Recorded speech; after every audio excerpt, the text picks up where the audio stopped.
No way he could fail. Tonight is the night. It's now or never. When he delayed, she expressed frustration and even anger. You better not be bullshitting me and saying you're going to do this, then purposely get caught.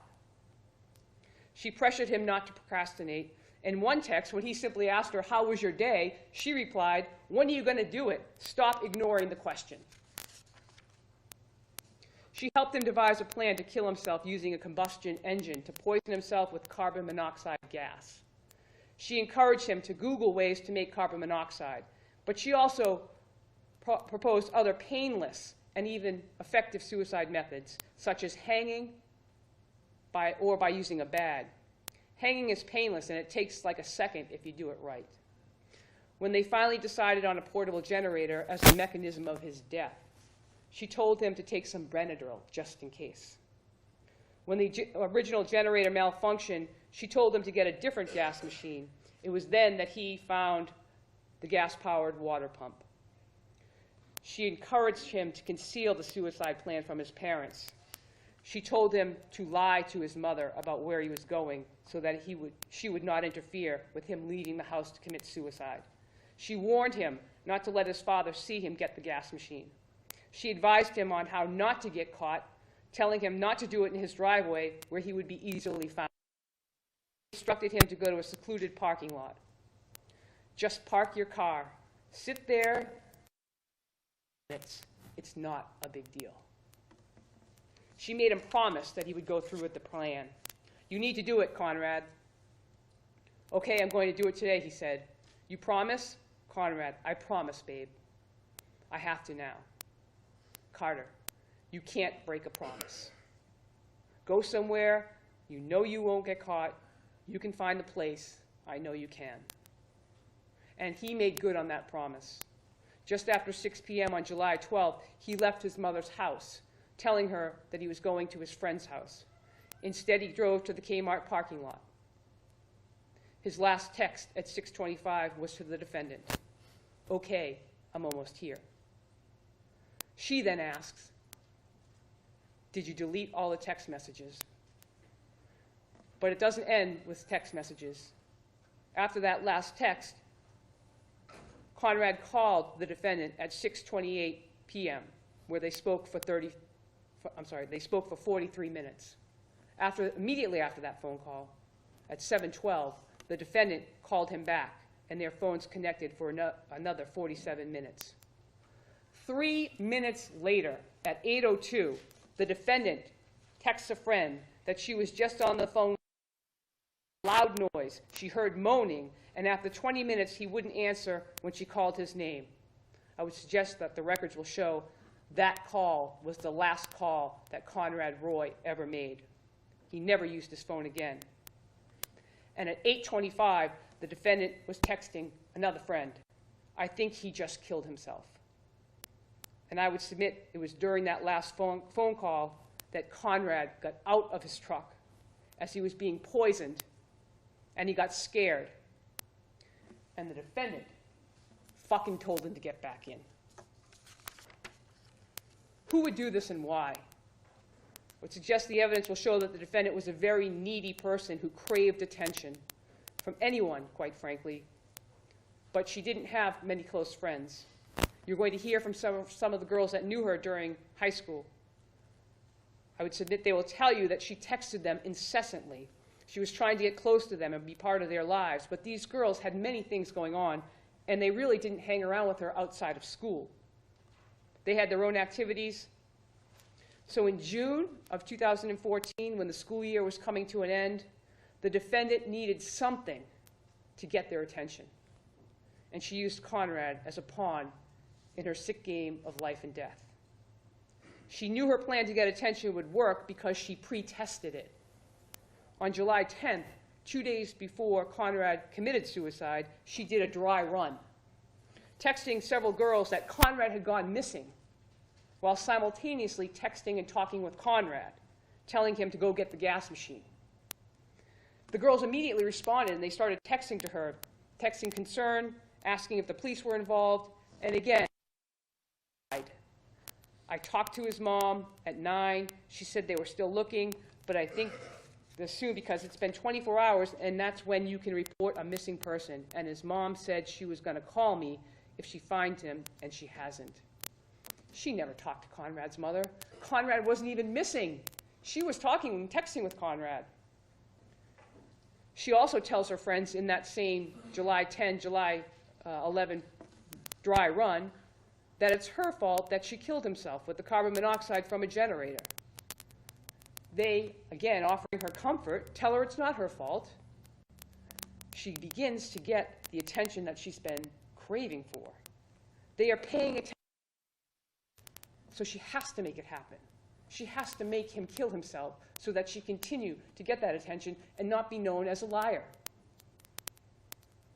She has to be the grieving girlfriend to get the sympathy and the attention that she believes she deserves. Again, on July 11th, again, when Conrad is not missing, she tells her friend Sam Boardman he's still missing, and she should have called his mother or someone to prevent this. At that same evening, she texts Conrad, "I'm not going to sleep until you're in the later on." What the evidence won't show, Your Honor, is a phone call for help on 14 because there wasn't one. The defendant never called the police, Conrad's mother, or her own parents to tell them what was going on in that truck as she listened to him die. Instead, she texted multiple people after he died. "I think he just killed himself," while to another friend at the same time she texted, "I'm not wearing a bra." Immediately, the defendant sent text to his family implying she had no knowledge of what had just happened in that truck.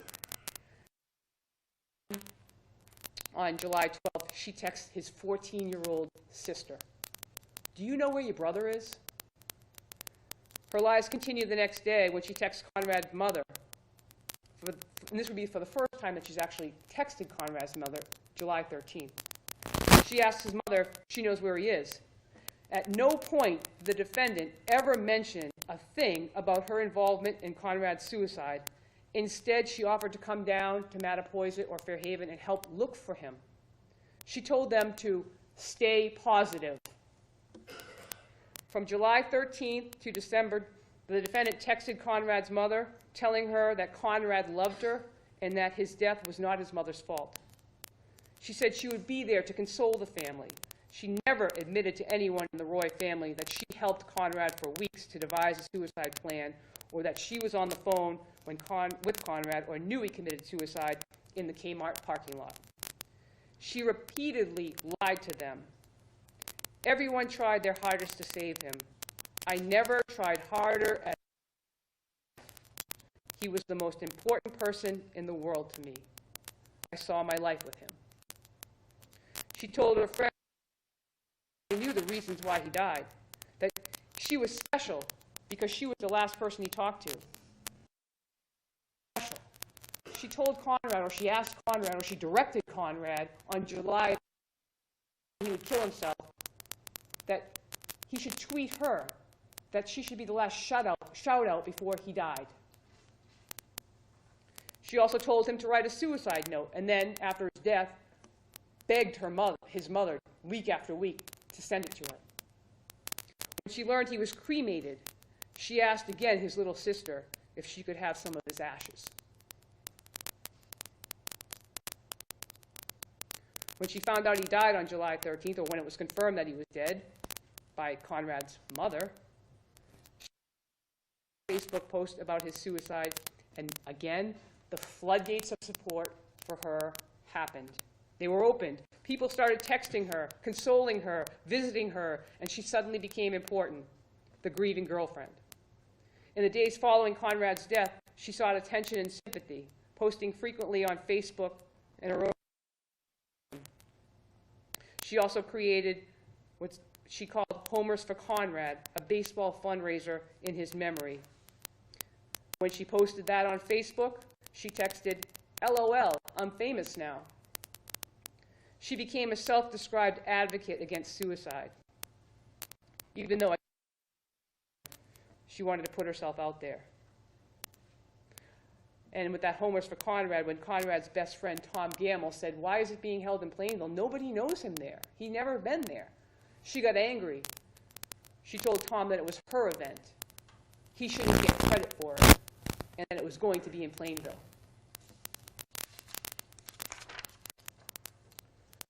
You're going to hear about the Conrad's phone was examined by the state police. There was also mapping and cell site locations that put his phone, it's consistent with Conrad's truck being in the area of the Kmart parking lot from about 6 p.m. until his body on July 13th at 5:25 p.m.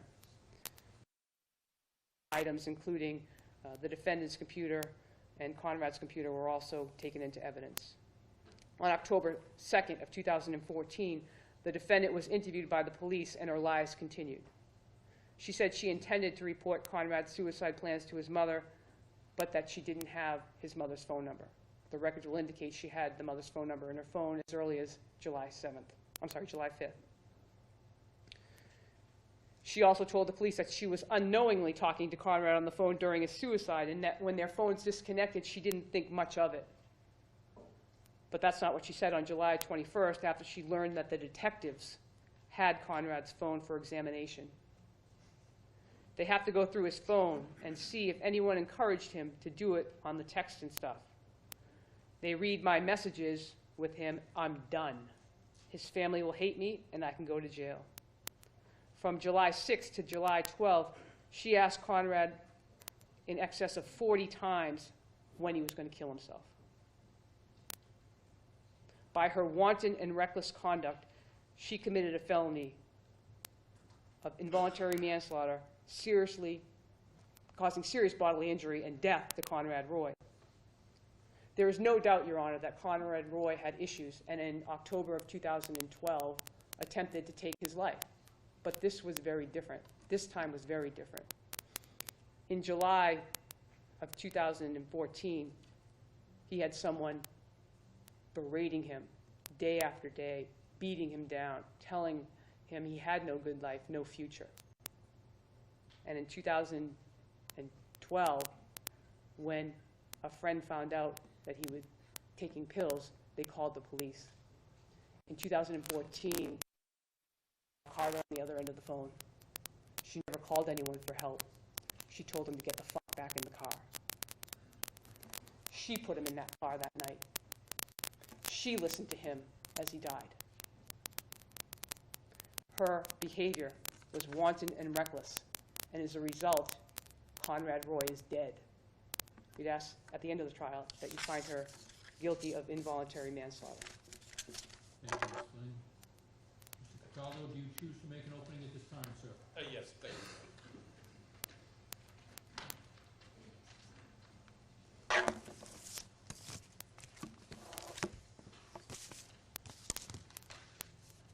Your Honor, this case is a suicide case. It is a suicide. It is not a homicide.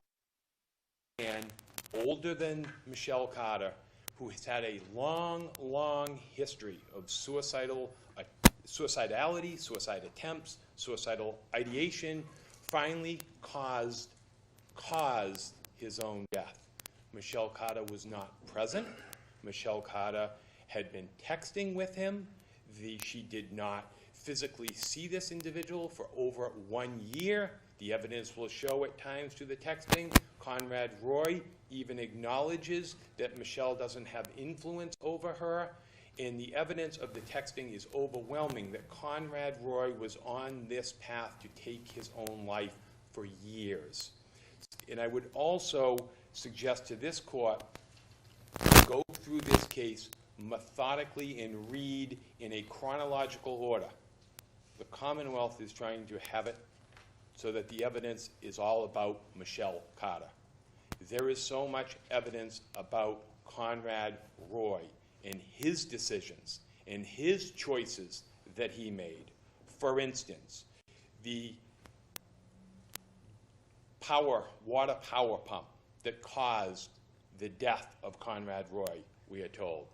How did that pump? What will the evidence show how the pump physically got into the car? The evidence will show that the pump was placed in the car by Conrad Roy. 2 days prior, how did a generator get into the back of his truck? Not the water pump that ultimately took his life. What about a generator 2 days before? The evidence will show that Conrad Roy tried to take his own life 2 days prior. What about a water intoxication, a suicide attempt that Conrad Roy, the evidence will show, made in June of 2014, prior to Michelle Carter ever telling him he should take his own life? And he tells in the text messages to Michelle Carter, as you will clearly see, that he tried to kill himself by water intoxication. And the court will also have an opportunity to examine all the Google searches and Safari and what those histories demonstrate. It clearly demonstrates the facts of the searches on his computer will demonstrate and show he was suicidal and wanted to end his own life, and it was his choice. Those are the facts that the court will see and have an opportunity to examine. These two individuals, 2012, and only a matter of months prior to, only a matter of months subsequently, Ms. Carter was communicating via Facebook. And he told her, "Do you care what's been?" And Michelle Carter, you will see in the Facebook records, responds, "No, what's been happening to you?" He said, "I just got up, tried to." I'll say, if you tried to kill yourself, why'd you do that? You will see indications that he's only days out of the psychiatric hospital, telling Michelle, who at this point in time I believe he's physically met once, to dissuade him from killing himself. She actually, through the records, the court will have an opportunity to examine, reaches out by text message to his sister and says, "Is your brother with you?" Then reaches out to a female friend of Conrad and said, "Conrad's talking about killing himself." This is back in 2012. We're at 1 year younger than Conrad Roy, only met him once, reaches out to a friend of Conrad. She then proceeds to have a long-term texting relationship. The evidence will show from that point forward, they only met another 2, maybe 3 times physically. Michelle Carter, you will see during the texting relationship over years, the evidence will show over years, tried to talk Conrad Roy out of taking his own life. That is so important. You will see the facts of Michelle over the years trying to talk him out of taking his own life. He continuously is talking throughout their texting relationship, sometimes not for months, but continuously talking about his suicidal thoughts and his plans to end his life by suicide at one point in time. You will have an opportunity to match up his texting with her over the years with the psychiatric records. You'll have an opportunity to review. They're detailed, they're numerous. They clearly show Conrad Roy was suicidal, had attempted this several times previously. In 2012, when he first told Michelle that he was trying to take his own life, it was only a matter of weeks after he told Michelle that he had the big Tylenol overdose and went back into a hospital and got out. There was a period of time that Conrad was not talking or texting Michelle about suicide. However, we will see that come up several times through the year of 2013. You will see records that he went in to see a psychiatric professional who wanted to check him in and take him in inpatient. Patient refused, would not go inpatient. And that is important because in the text you will see Conrad Roy continuously told Michelle Carter, "I do not want to go back to a psychiatric hospital. They don't help." Now, as a fact finder, see Michelle Carter in a very important time frame is June of 2014. Very important month, I would suggest to this court.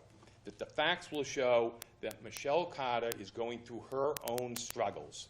She's texting and speaking with friends about her own frailties, mental health frailties, about her cutting and her suicidal thinking previously in attempt.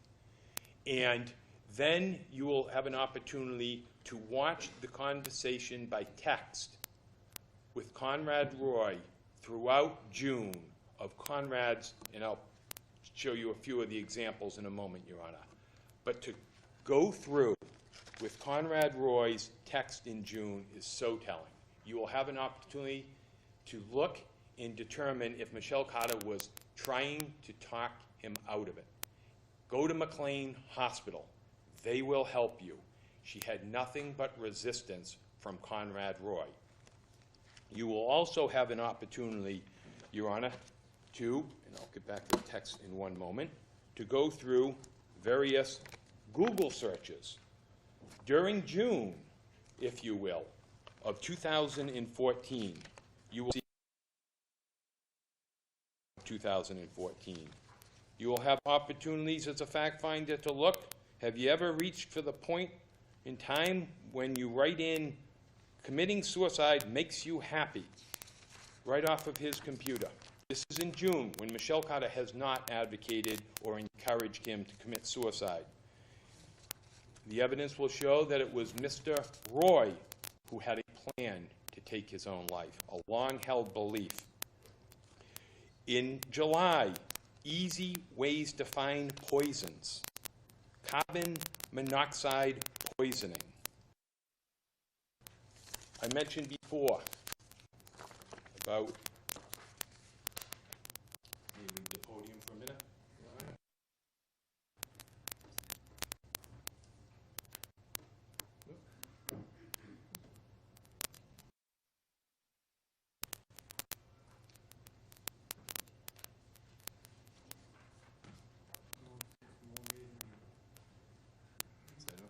You know this?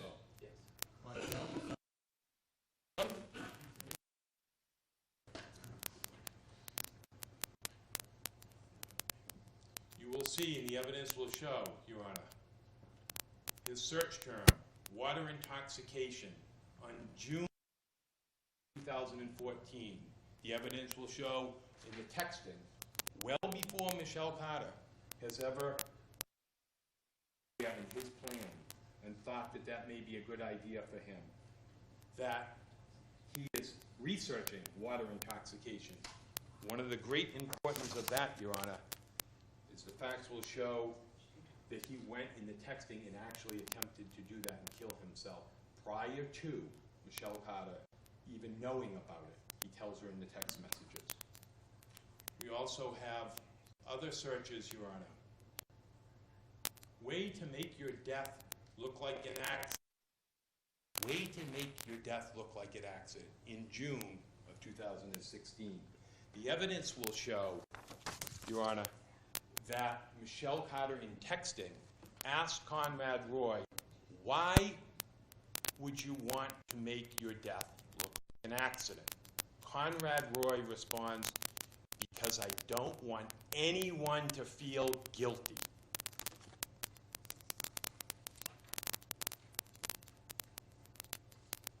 He is also in June researching science. Your Honor, those are some examples. Suicide by cop, the evidence will show. Suicide by cop, quickest ways to kill yourself. There are hundreds of these searches throughout June and July. There are images seized off his computer. My time has come, and so I'll just show it to the court.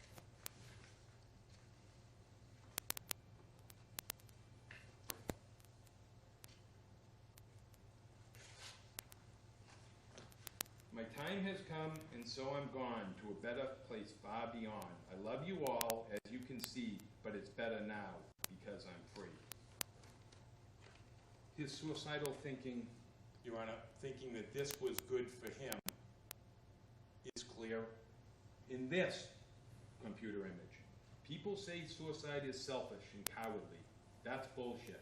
It's more selfish to expect somebody to go through life feeling like shit. It is not their duty to keep hell you fucking morons. What's cowardly is causing someone to consider taking their own life, putting someone through so much shit that they'd rather be than face another day of your cowardly actions. Society is shit.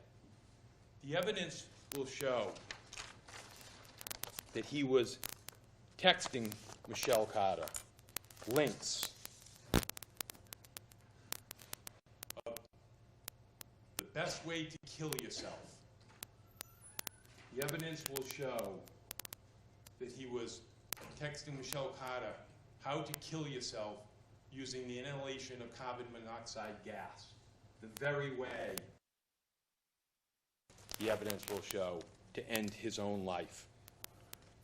The texting in June, as I mentioned, the evidence will show, is very important because Dr. Bregan, Your Honor, will testify to this court about the antidepressants and the and the medical effects or the effects that these antidepressants have on certain individuals, especially adolescents.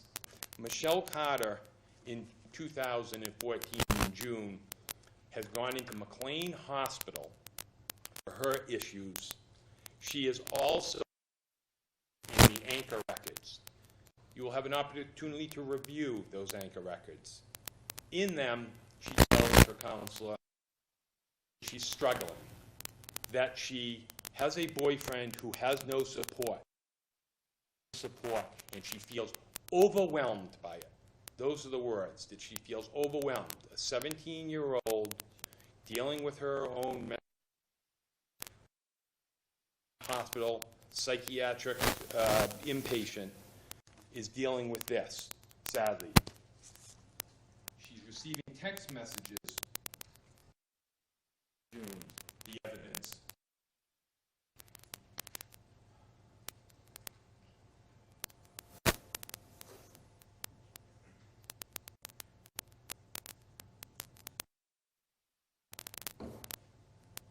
Your Honor, she says to Conrad Roy, have you thought about getting professional help? Like, I think I'm going to go away to a place for my eating disorder to help me overcome it and stuff. The place also deals with psychiatric problems and disorders, so too they can help you over some of this. I think it will really help you, and we can go together, so we will be there for each other. Where are you going? It's called Belmont, Mass. I think it would be so good for you, and we would get through our issues together. Think about it. You aren't going to get no matter how many you are. No professional help like me. People who know how to treat and fix it. The evidence will also show, Your Honor,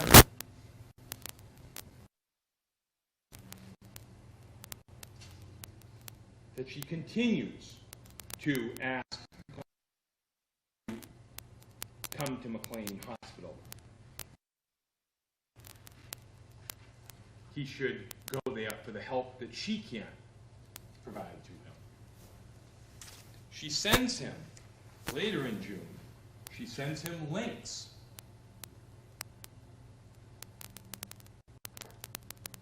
to help guides, to calm clinics.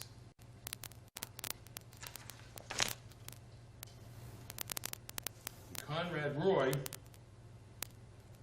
by the end of June, after continuously texting Michelle Carter,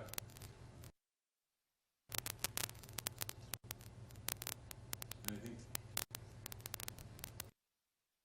Michelle Carter, the evidence will show, by texting, and my Michelle says, no, why? Conrad, for wanting to kill myself so bad and dragging you along with this. In dragging you along with this. Just days out of McLean Hospital. Overwhelmed.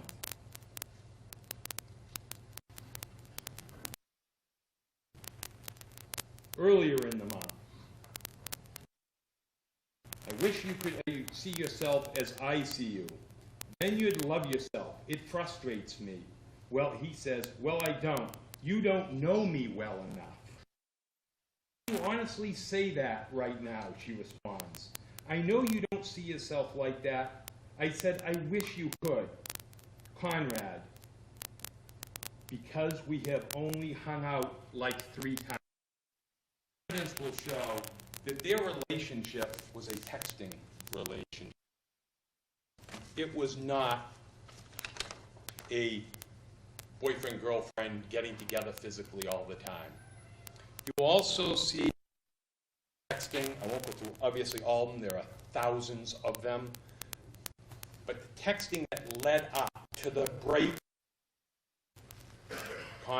Conrad, you're not going to do anything, right? I don't want to talk to you because I feel like I'm getting you upset and bringing you down. That's what Conrad said, Your Honor. That's what he says to her. I don't want to talk to you, feel like I'm getting you upset and bringing you down. I don't deserve anything.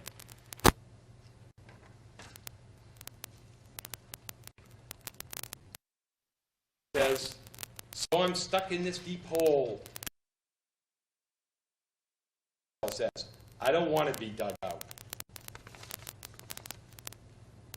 Conrad, we should be like Romeo and Juliet at the end. Now he knows, the evidence will show, that Michelle Carter by this time is just out of McLean's and has significant. We should be like Romeo and Juliet at the end. Haha, I'd love to be your Juliet with a smiley face. But at the end, Conrad says, then Michelle, oh yeah, fuck no, we are not dying. It's just, the evidence will show, and Dr. Bregan will testify, that there is a time where Michelle, and she begins adopting the idea that there is, Conrad wants to decide to take his own life. That is what the evidence will show. I won't go through all of them, Your Honor, but I will suggest to this court that the evidence will show that there was also other factors involved, the domestic violence, the domestic abuse that this 18-year-old man had going on in his life. He had previously committed or attempted to commit suicide with his father. He was, unfortunately, in 2014, abused physically by Conrad, his father. Sent to the hospital, the evidence will show, and you'll have the records in evidence. Sent to the hospital with a concussion, had CAT scans done.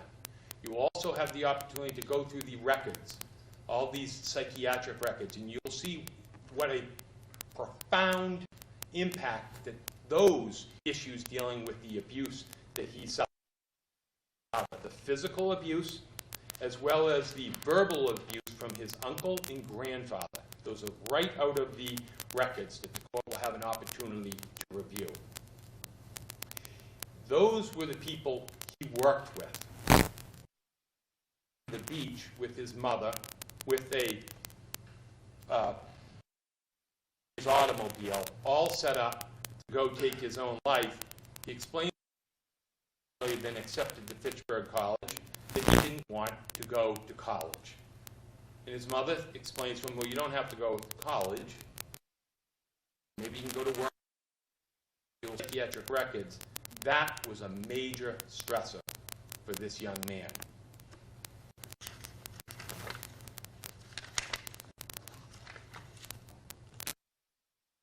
Had to be done. What the evidence will not show is that Michelle Carter threatened to injure or harm Conrad Roy. It was Conrad Roy's idea. The the evidence will clearly show from all of the texting to take his own life. It was not Michelle Carter's idea.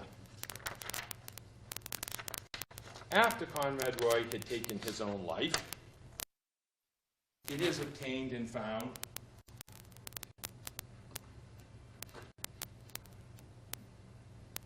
a note. Conrad Roy had left Michelle Carter a note, and he thanks her several. The records indicating his suicidal thinking, stunning. And when you take all of this and realize that there's an automobile, a truck, parked in a parking lot, that Conrad Roy will show that he drove this automobile, filled it with the fumes, and then stepped out. And he's on a telephone. And on his way to the Kmart, through the texting, you will see that he does not call 911. He does not call his mother. He does not. This will show he calls Michelle Carter. Because in the texting you will see, Your Honor, he thanks for being the one person who understands, because everybody else just wants him to live and he doesn't want to live. And he's thanking her for understanding the way he thinks. So he is now convinced, the evidence will show, Michelle Carter to think that this is the best option for him. And it was his choice, his voluntary physical acts, the evidence will show, that Michelle Carter was 30 miles away in an automobile for a lengthy period of time, some time. Carbon monoxide is not an instant death. So, if he steps out, if the evidence shows that he steps out of the automobile and is told to get back in, Michelle Carter is not present. The evidence will show that Conrad Roy doesn't hang up the phone. He doesn't walk over to the Kmart store for any assistance. He doesn't block Michelle Carter's phone calls. There's a block calling feature that you'll see in evidence, and you'll hear that he utilizes his block caller. He knows how to block people's call. He doesn't block Michelle Carter. Because for Conrad Roy, Michelle Carter is his support. Because he wants to take his own life. Michelle Carter does not cause his death. She was not reckless, and she caused his death.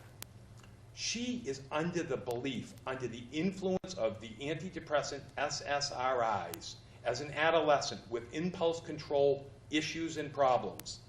And the known effects of these SSRIs are irrational thinking, impulsivity, irritability, and irritability meaning becoming very frustrated and lashing out. Those are known side effects of these. Celexa, the medication that she was taking and had recent, after Dr. Bregan will speak, the evidence about this. When it changes, it can trigger in people certain side effects. And those side effects get triggered in combination with the barrage of I want to take my own life, and when you hear evidence that she's trying to talk him out of it, and there's an abrupt change and say, well, if you're going to do it, then do it. How are you going to do it? One of the texts he says, do you want to help me? You will have a text where Conrad Roy asked Michelle Carter, help me, help you how? Help me look stuff up. He's asking her, dragging her in. All of this, she wasn't reckless. The evidence, this is his goal. And even if she were reckless, the evidence will show she didn't cause his death. His death was caused. And again, this court knows it's a beyond reasonable doubt standard. It was caused by carbon monoxide poisoning created by a device in the back seat of Conrad Roy's truck that he himself drove there, that he himself had to get going. You'll see crime scene photos that the police took of Conrad Roy. You will see a toolkit in his car. Toolkit. Because 2 days prior, he attempted to take his own life with a different generator. And he couldn't get it working. And you'll see in the text messages, he bought a toolkit. And he actually is trying to fix the original generator that didn't accomplish what he wanted. And in the pictures hanging in his truck, evidence that he wanted to take his own life. The cause of his death was not Michelle Carter. The cause of his death was a suicide. The evidence will show that. There are Facebook records that this court, as a fact finder, will have to go through. There are many, many psychiatric records. But after all, Your Honor, in the text messages, she was dragged into this, Conrad Roy's own words. In the end, Conrad Roy wanted to make it look like an accident. You saw the text. Because he didn't want anyone to feel guilty about it. That's because the cause of his death was his own doing. That's what he wanted. That was his intent. The will show that. They will not show, beyond a reasonable doubt, that Michelle Carter caused Conrad Roy's death, even if you as a fact finder were to determine that she caused him or got him thinking about suicide. The facts clearly don't demonstrate that. But the cause is carbon monoxide poisoning that he created, that he stepped into that car. You will also see she did not inflict. The evidence will show that there was no infliction of harm by Michelle Carter. She was 30 miles away as a youthful offender. That's what the government would have to prove beyond a reasonable doubt that there was an. I suggest that the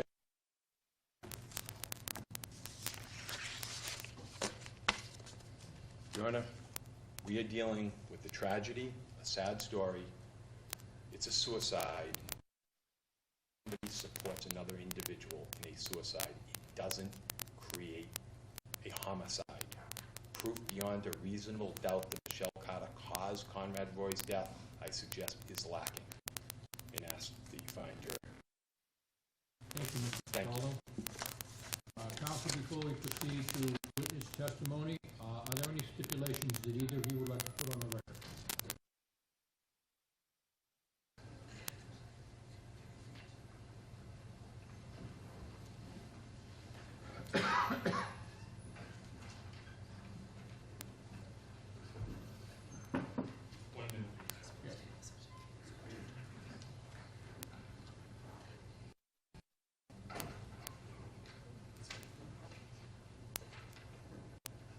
Baseball, Did he play on any town or local teams? yes.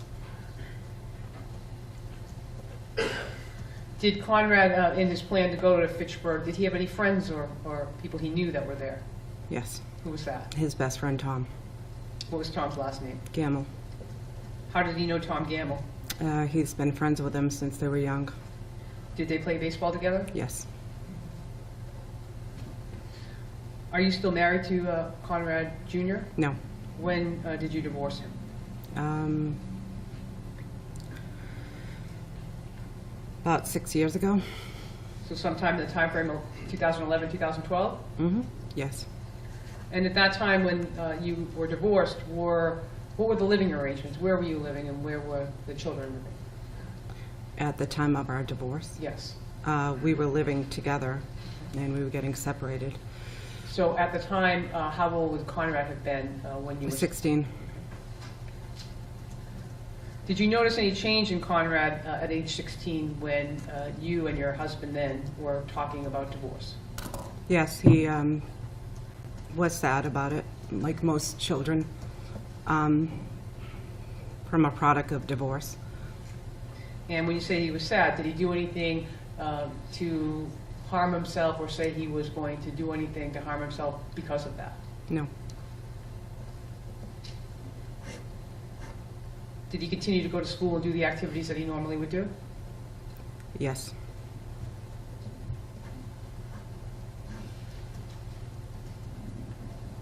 At some point, did you move out of the familial home? Yes. And where was that? What was the location that the family was living at prior to? Mattapoisett, Yeah. What was the address? 3 Perkins Lane. And so when there was a break, where did you go to live, or where did your husband go to live? I rented a house in Marion.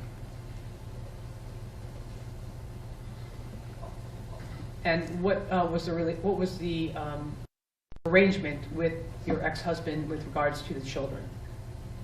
We have joint custody. So would the children spend half the time with you and half the time with their father? Correct. Did you notice any change in Conrad with that arrangement? He had a bit of anxiety. He had trouble sleeping.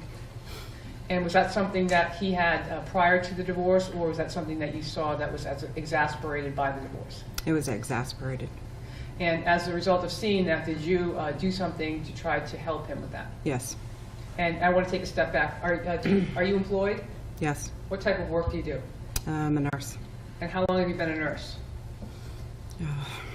Over 10 years. Getting back to the original question, what did you do when you noticed that there was some anxiety and some sleeping issues with Conrad? I went to a Boston Children's Hospital 2011, September, with my ex-husband's aunt, Barbara, And why did you elect to go there? because she was familiar with the hospital. And the aunt Barbara, was she in the medical or the? Yes, she's a nurse. Okay. And at the time, when you went in September of 2011, what was the result? They put him in a Bournewood partial hospitalization. And do you recall where Bournewood Hospital was? It's in Brookline, Mass. Was that an inpatient thing or something he would go in and come home? Yeah, it was a partial day program. Okay, so it wasn't anything where he had to stay overnight? Do you know whether or not he was prescribed any medication at that time? No, I believe he wasn't taking anything. And when he was in that partial day program, did you see any improvement? Yes, And was he in school at that time? he was at Rochester. And what year would he have been in? I believe a sophomore. Okay. At some point, did you change him from Old Rochester to a different school? Yes, And what school did he then go to? Bishop Stang. What was the reason for the change? I just thought because it was a smaller school and spiritual, it would help. It would just be better for him. And when the smaller school would have been Bishop Stang? Yes, Did he actually attend there? yes, How long did he attend there? for a few weeks. And was he exhibiting any signs while he was there that concerned you? Yes, What was that? he just didn't feel well around others. He had social anxiety. And social anxiety, you said you're a nurse. Could you tell us what that means? I suppose the way I'm feeling right now, talking in front of others, he had trouble talking in front of other people about his thoughts, feelings. Did you consider him to be kind of a reserved and quiet boy? Yes, absolutely. And after those few weeks at Bishop Stang, what did he do next? We decided that he would work with his father full-time for at least the rest of the year. So he took the rest of the year off? Yes. And this would be his sophomore year in high school? Yes. And how was he feeling? What was his reaction when he learned that he was going to be working with his dad? He was looking forward to it. Ms. And Roy, just for my clarification, what year are we talking about now that he went to Stang and then went to work for his father? What year? Yes, ma'am. It was 2011. 2011. Okay, Yes. thank you. I'm sorry, Councilman. no problem. So from the school year of 2011 until the school year of 2012, he would have been working with his dad. Yes, And how often would he go to work with his dad? every day. And when he was working with his dad, would he also stay at his father's house on occasion as well? Yes. Where was his bedroom? He had his own bedroom Where? at his dad's house. And what about at your house? Yeah, he had his own bedroom. So he had a bedroom at both parents' homes. Yes. Did he ever go to Florida? Yes. And do you recall what year he went to Florida? I believe it was 2012 Okay. And where specifically did he go? to Naples, Florida. Did you go on the trip? No, I did not. Who went? He went with his father and his sisters and Carolyn. Okay. And Carolyn was your ex-husband's girlfriend? Yes. Now, do you know, what was the reason that your ex-husband and the kids were going to They Florida? were visiting his aunt that lives in Naples, Florida. So Conrad's father's aunt lived in Naples, Florida, and was it a vacation? Yeah, she lives there from December to April. Did you, after that, after February of 2012, did you come to know that Conrad had met somebody down in Florida? I heard that he met someone. And who did you hear that from? His sister, Camden, Okay. And what was the name of the person? Michelle Did you know her last name? Carter. And was that the first time you had ever heard that name? Yes. Had you ever spoken to her at that time frame? No. Did you hear much about Michelle Carter in 2012 or 2013? No. Did you know if Conrad had a girlfriend during that time period? He did have a girlfriend, but it was not her. Who was it? Catherine And do you know Catherine's last name? Ball. And when would that relationship have been? 2014, 2013, 2014. Did he have, And he had other relationships before. I just, Okay. did he have, in the time frame of 2012, did he have someone that he had met in Michigan? yes, And who was that? I don't remember her name. Okay. And was that a person that he would actually see? No. And what was the nature of their relationship, if you know? I just know that he met her online or Okay. somehow. Did he have any plans, if you know, to go visit her? He was. I talked to her dad on the phone at one night for a while. And when was We he, just- when was he going to visit her? It was summer of 2012. Okay. And did those plans fall through? Yes. Why? Well, her dad and I both discussed that it was, she had issues with an eating disorder, and we both agreed that it would probably not be best that they were together. Or And was Conrad upset about that? he was a little, yeah, he was a little let down. So, in your knowledge, did he ever meet this person from Michigan? No. Did you observe a change in him after that breakup in September of 2012, or summer of 2012?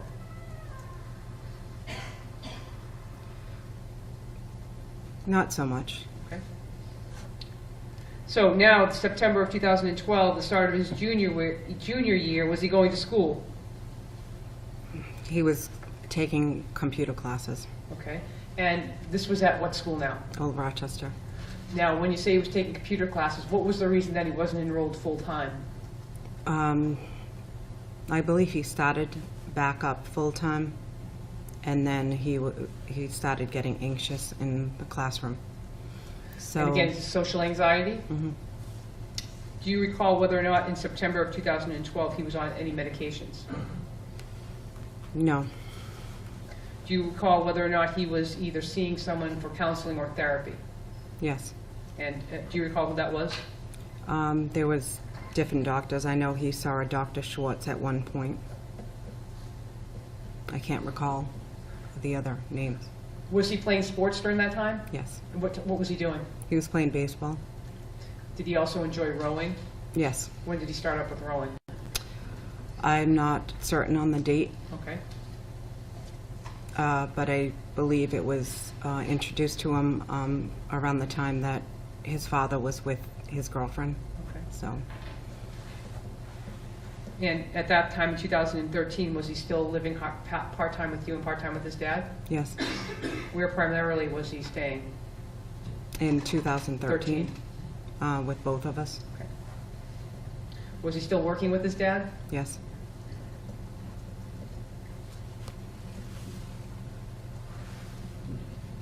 Now, that fall in October, midpoint of October of 2012, did he have any reoccurring issues with either depression or social anxiety that you became aware I'm sorry, when? of? October of 2012. Yes. And what do you recall about that? I just remember him feeling really down and having these racing thoughts. I believe it was September 2012. He went to the ER. And can you tell us about that? How did you find out that did you bring him to the ER? His dad. I brought him on October 3rd, Okay. 2012. But you're talking previous that But September? Yeah, before that, he Okay. went into the hospital, I believe. I'm just going to ask you to keep your voice up nice and loud for us.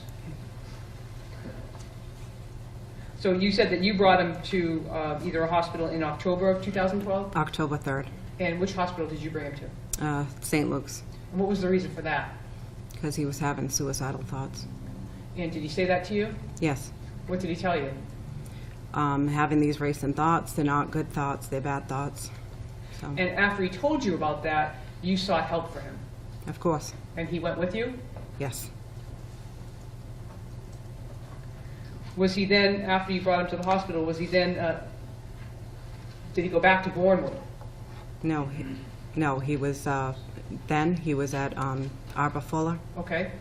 That was his first inpatient hospitalization And do you recall where Arbor Fuller was? in Attleboro, Okay. And how long did he stay at Arbor Fuller? about a week, And did you visit him during that time? yes. And how would you describe, did his demeanor change or his outlook change while he was at Arbor Fuller? He seemed like he was getting better treatment. Okay. And did he get prescribed any medications that you know of at Arbor Fuller? I don't recall.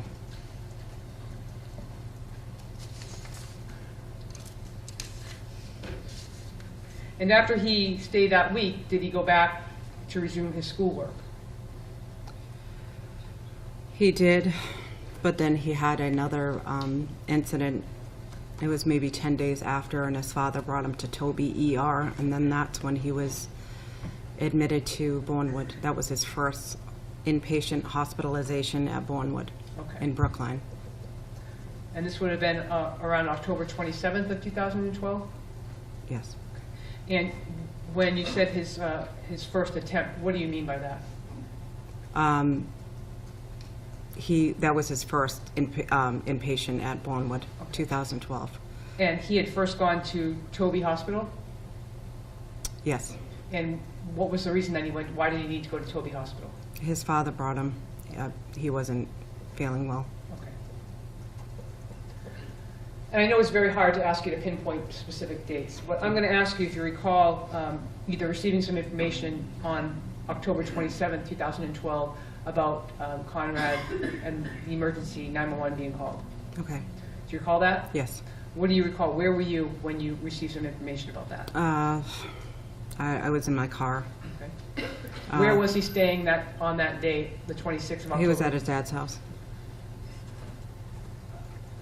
And who did you get a call from? The EMT. Had Or you a gotten a police call from officer. anybody in your family before that? Your mom or anybody? My mom did say that she saw him at Walmart getting. Sorry, Mom said what, please? She saw him earlier at Walmart, Okay. but this was after I got the call. Oh, okay. So when you're driving, you get a call and it's EMTs? Yes. Tell us what happened. They said that they found him there, and it looked like he took some substance. I don't know, Tylenol or something. So I got there right away When you say there, where did you go? to Perkins Lane. When you arrived at Perkins Lane, did you see any emergency apparatus, any ambulances? The EMTs were there. Where was your son? He was sitting on the chair. They told me that he had just thrown up and it was just all red. They asked if I would want him to be treated, and I said absolutely. And he was sent to Toby Hospital. And did Conrad agree to go to Toby Hospital? Oh, yes. And from Toby Hospital, was he transferred somewhere else? Yes. Where did he go? Children's Hospital. What was the reason that he needed to be transferred to Children's? Because his acetaminophen levels were so high. And would that be as a result of ingesting Tylenol? Yes. Did you talk to him about that? Why he did that? Of course I did. What did he say? He just didn't know. He couldn't really answer. He just wasn't feeling well, and he said he was sorry. Did you find out that he had told somebody that he had done that? Yes, And what did you learn about that? that, Sustained. that person You don't have called. to answer the question. You do need to answer, wait for another question, please. Okay. When he was transferred to Boston Children's Hospital, how long did he stay there? For about 4 days. Did you visit him? What was Yes. his demeanor like when he was at Boston Children's? He was scared. He told me he would never do that again to me. Did he mind staying in the hospital setting? Of course he did. He didn't like it at all. He thought he didn't like being like different like that. He knew that he had a lot of family and support, friends, people that loved him. He knew that he had a great future ahead of him, but he just could not stop these thoughts in his head, and it was making him so depressed. Did he think that the hospital settings and these inpatients helped him? For a little bit, but long-term, no. When he was released from Boston Children's Hospital, did he go back into another stay at Bournewood? Yes. And this would be, is it the same, let me ask you this, when he first went to Bournewood, what division was he in? Do they have different divisions there? He was with the children the first time, and then the psychiatrist thought he was developing relationships with the younger kids, so they put him in with strictly adults, and he was 17 at the time. So, And this would have been October 30th into November of 2012? around that time, yes. And what was his reaction when he was now placed with older people in that setting? Conrad was very laid back. He never complained. He just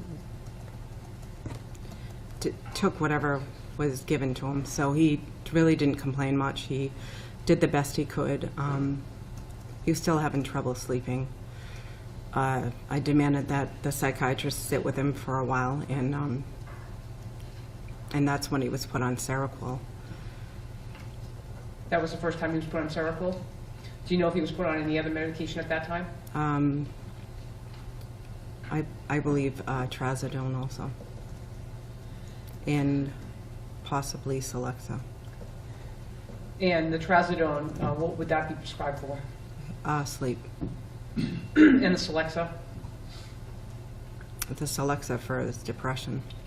Do you know whether or not he was compliant in taking his medications? He was. And when he was discharged in November of 2012 from his second stay in Bournewood, did he once again resume going to school? When he got released that time? Yes. Yes. And where did he go at that point? He went to Old Rochester. And was there something called a gateway program where they could work part-time and go to school? Yeah, Did he that's do what that? he did. So what was his schedule like? I'm not positive his schedule. I can't recall Okay. the days that he was at school and working with Dad. And did he ever express any concern with you about not wanting to go work with his dad? No. Do you know if he was continuing counseling in that time frame, November into January of 2013? He was seeing a counselor in Mattapoisett. I'm not certain on the dates.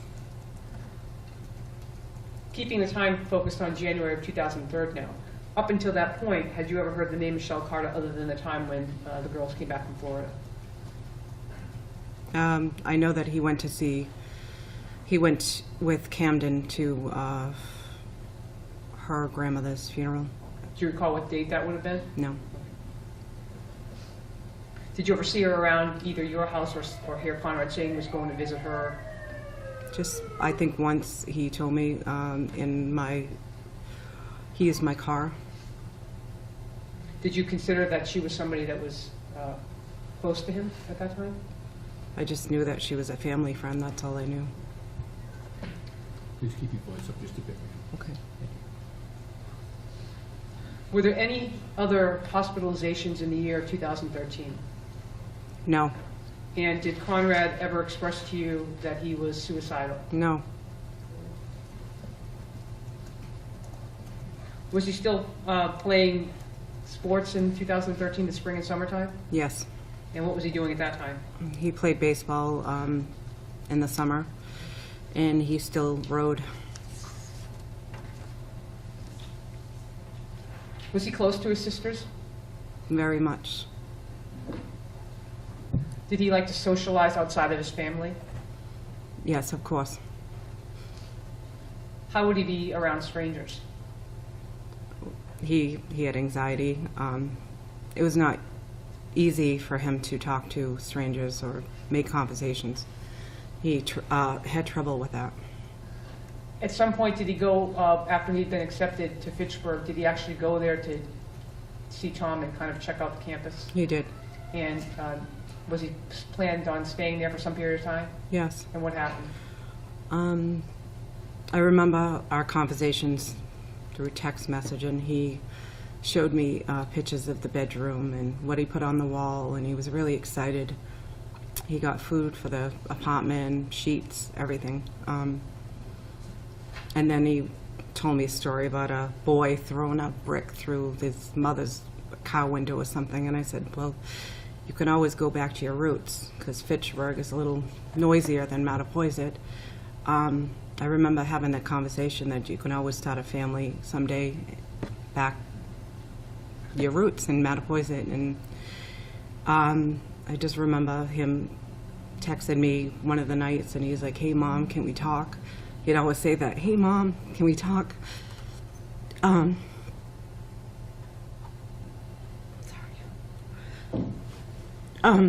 Sorry. He just said that he wasn't, it was hard. It was hard to develop thank you, relationships with the other kids there. He just had a hard time. When you, You know. when you told him that he could always come back to his roots, was that something that he felt comfort in? Of course, He liked spending time on the water with his family. yes. He liked being with his family. Was he someone that when he was with you and at your home, did he go out frequently on the weekends or at night? No. Did he have a cell phone? Yes. And how would you describe his activity with the cell phone? Well, is it more activity than me? So he would text a lot, like most teenagers, and on Twitter or Facebook or, What about computers? Did he have access to computers? yes. What kind of a computer did he have? He had a laptop, and he had our family computer. And stepping back to the time that he was up at Fitchburg, did he eventually leave Fitchburg? Yes, he said he wanted to come home, and I said, that's fine. And when was that he left Fitchburg and came back to Mattapoisett? It was in June. So how long would he have been up there?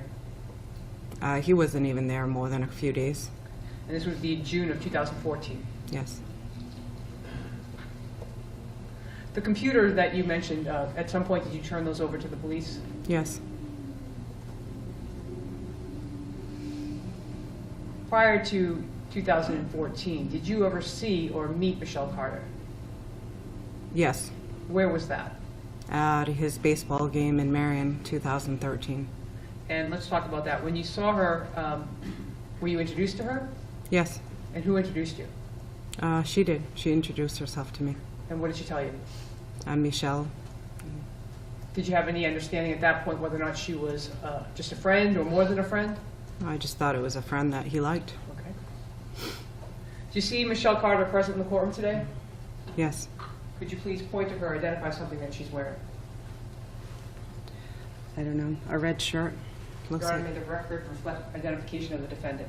Yes, the record will so reflect. Thank you.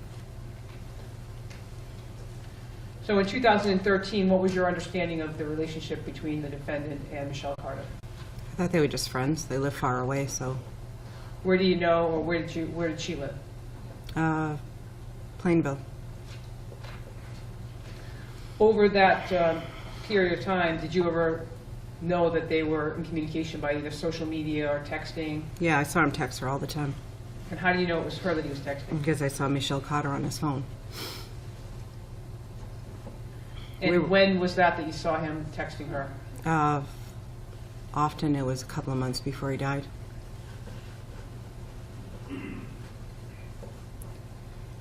Did he ever talk to you about his relationship with her, say in 2014? Did he ever talk about her? No, not at all.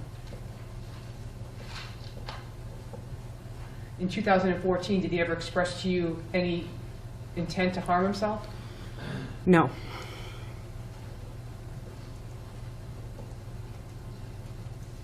I'm going to direct your attention now to July of 2014. Where were you living at that time? I was in Fairhaven. And at that point, was Conrad still splitting his time between you and his dad? Yes. Where did he sleep at the house in Fairhaven? He slept in the bedroom. Was he working at the time? Yes. Where was he working? With his dad. Has he ever not worked with his father? Maybe for a week here and there. That's about it. In July of 2014, did you have any concerns about his mental health? I knew he was a little depressed, but I thought he was doing great. I mean, he just, graduated from high school, got his captain's license, and I thought everything was moving forward, not backwards. So, And did you get that sense from him? yes.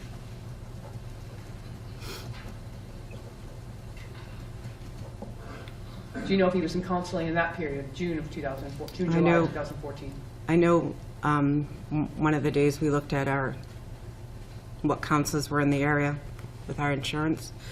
I know that he went to see someone in Fall River. Okay. It was about in June 2014. And he discussed with you that he wanted to go and see someone? Yes. And did he say why? He actually wanted to go see a cognitive behavioral therapist. That was his goal. But Why did he want to see a cognitive behavioral he therapist? thought maybe that person would, I don't know, kind of change his way of thinking. Did he think he had problems with his memory? Yes. What did he say about that? He just said, I feel like I have memory loss a lot of times, and evidently he did not. I think it was just his anxiety that made him feel that way. In that time frame where he mentioned that he wanted to go see someone, did you learn whether or not he was on medication at that time, June, July of 2014? Yeah, he started taking his Celexa again and trazodone, I believe. And how do you know those were medications that he was taking? He told me. In June, did he ever mention he wanted to harm himself? No. When you mentioned that he had a computer, did you have a computer in your home? Yes. And what type of computer was that? It's an Apple iMac. Did he have access to that? Yes. And the laptop that he had, did he use that at your home? Yes. Did you ever see him in June or July searching for suicide websites or anything like that? No.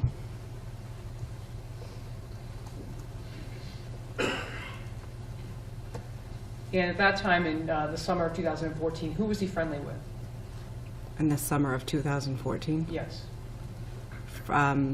Girlfriends, boyfriends? No, just I regular mean, friends. What group of kids would he hang around? He spent a lot of time with Ariana And what's Ariana's last name? Taylor and Louie. I'm sorry, the second name? Louie, yeah. And Tom Gamble. Tom? Did any of his friends ever express to you that they had concerns about his mental health? No.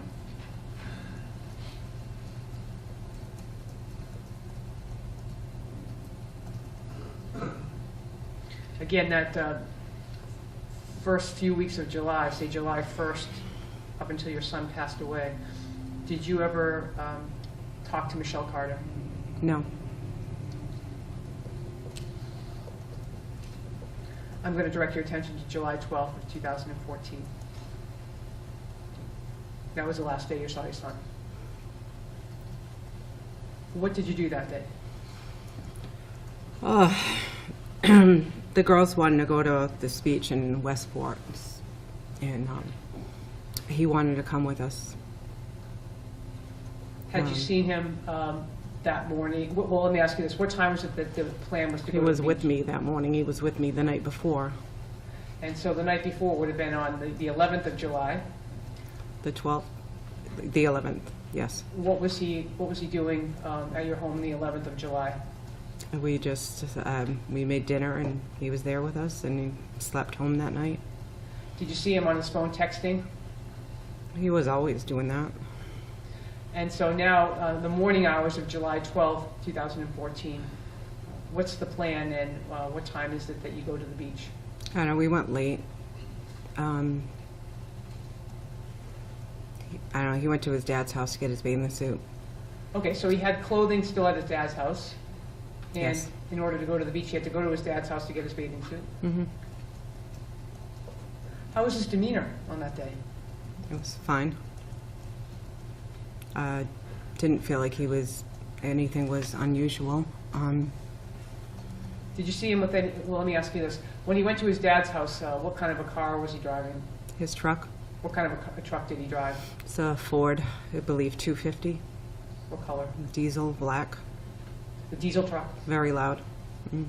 And did you ever go in his truck? Yeah, he took me to work a few times that summer before he passed. Did you ever see any generators or water pumps or anything in his truck when you were driving with him? No, Those types of equipment, water pumps and generators, was those something that his father's tugboat business would have? yes. So after he came back from his dad's with his bathing suit, did you all go to the beach? Yeah, we went to get Morgan's friend Natalie. We picked her up and then her mother was going to meet us there. Afterwards, we stopped at Stop and Shop, and I think it was probably the very first time that my son was eating guacamole, which I told him it was delicious, and got these and he really liked it. He was eating tortilla chips and guacamole on the way to the beach. And both of his sisters were with him? Yes, And a friend named Natalie? yes. What car were you all in when you went to the beach? We took my boyfriend's car. How long did you stay at the beach? We probably got there around noontime, 1. We probably stayed until almost 4. And during that time, were you constantly in Conrad's presence? Yeah, we took a long walk on the beach. What did you talk about? Life, what was going to happen. What did he say was Kind going of to laughed, happen? we made some jokes. Some people on the beach were wearing little bathing suits, and we were kind of joking about that. Was he laughing? Mhm. What was he saying about what was going to happen in the future? I just asked him about school, and he says, I'm not sure, Mom, right now about, how I feel right now. I said, well, it really doesn't matter. You got your captain's license. You can work with Dad until you figure things out. Everything doesn't have to happen, you don't have to worry about anything. Now, when you were walking with him on the beach, did he ever express that he wanted to harm himself? No,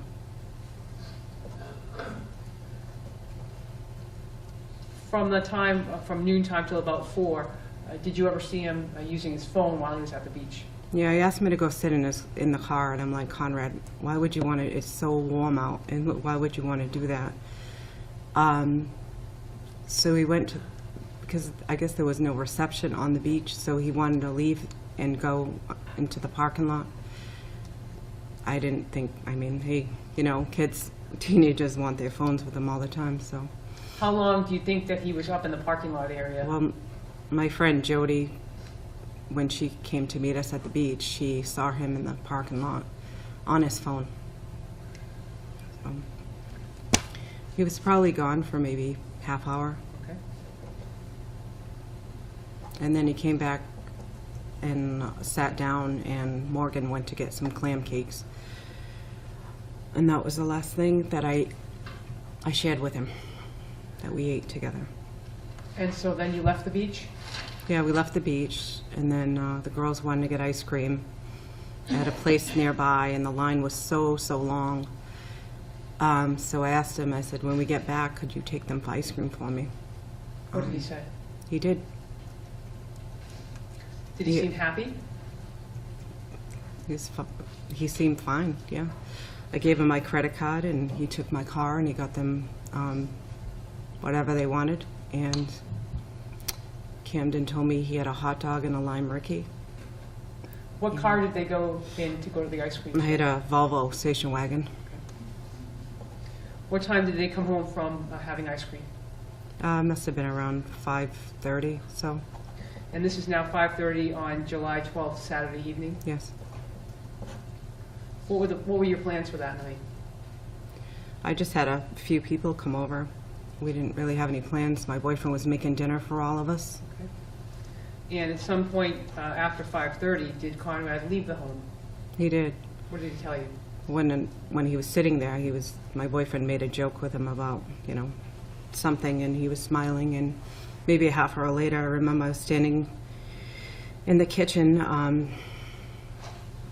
at the sink, and I turned, and he said, "Mom, I'm gonna go to Ariana's." And I said, "You're gonna be back for dinner?" He's like, "No, I don't think so." I said, "Well, all right, I'll just let me know what your plans are later," and that was it. That was left. the last time you saw him? Mhm. What time did he leave? I want to say it was a little around 6 o'clock. And when he left, what did he leave in? I think he just had a T-shirt and shorts. No, I mean, what kind of a vehicle? Oh, his truck?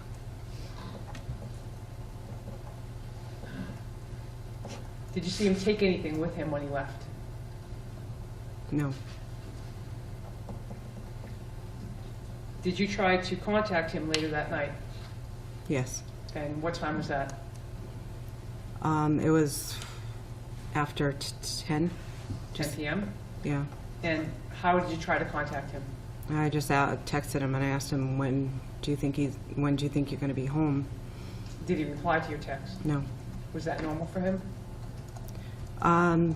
At times, I mean, if he was, with his friends and just, And what made you text him at that time, wanting to know where he was or when he was coming home? Because Camden got a text message from Michelle. And how did you learn about that?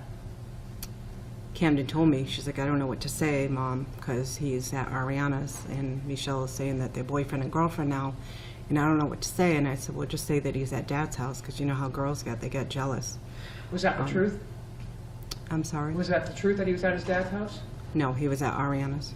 That's what he told you. That's what he told me. Did you ever hear from Conrad that night? My son? Yes. No. So at 5 a.m., directing your attention to around 5 a.m. the next morning, which is now July 13th, 2014. I texted him again in the middle of the night. What time? I want to say it was about 1:30. I woke up. I had probably fallen asleep around 11. I woke up around 1:30 and his truck wasn't there. And that was not like him to not. The week before, he had a fire with Ariana, and I think he came home at like 2 in the morning. So that's why I wasn't very shocked. But he never not came home. So when you woke up and saw that his truck wasn't there at 1 a.m., you texted him? And did you get any response? I just said, I don't know if it was at that moment, that time, 5:30 or whatever, but I just got in the car with Holly. Holly was just my dog. She's Conrad's dog. She was 2 months. I got her in May, so 2 months. She was a couple of months old. She was born in March, so she was just so small, and I just put her in the car, and we went by Ariana's, and his truck wasn't there. Okay, I'm asking you to keep your voice up so we can hear you. So I just want to make sure that we have the time frame right. So you texted him at 1 because his truck wasn't there, and then you went back to sleep, and you woke up at 5, and you took the dog, put her in the car, and where did you go? I drove by Ariana's. And where did Ariana live at that time? She lives in Rochester. And what was the reason that you were driving by Ariana's? I wanted to see if his truck was there. And what happened when you drove by Ariana's? His truck wasn't there. What did you do next? I didn't have her phone number, so I called his dad, and I asked him, I said, "I'm freaking out. I don't know where Co is. And he said, "Well, check my house because I'm not here." So I went by his house, he wasn't there. And, So you went by his dad's house? yeah, so he finally got me Ariana's phone number, and so she came over to the house, she helped me look for him. Where were the girls, your girls at this point? They were in Fairhaven with me. They wanted to go to Waterwoods for the day, and I said, I can't, I don't know where your brother is, I can't take you.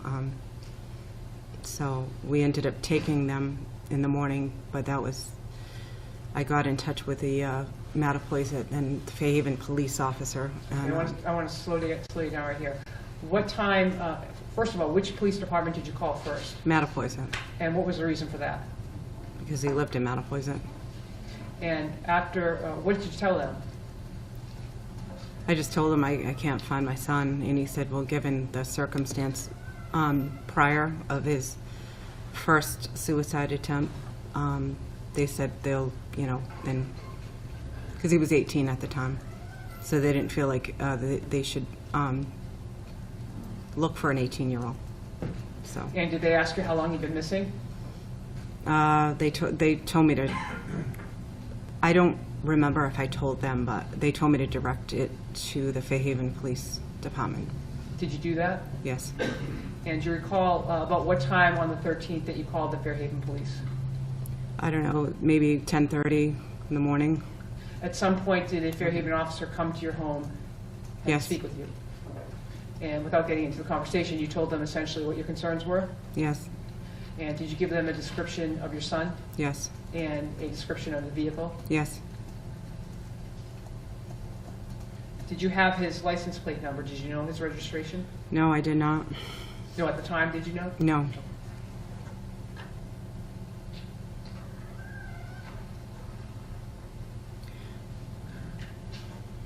Did you make any attempt to contact Michelle Carter at that point? At that point, I'm not sure. I think somehow throughout the day I did. Do you recall either getting any communication with her, either text messages or on the 13th from Michelle Carter? Yes. I'm going to go over a couple of those with you if I could, please. I'm going to direct your attention to what's 229.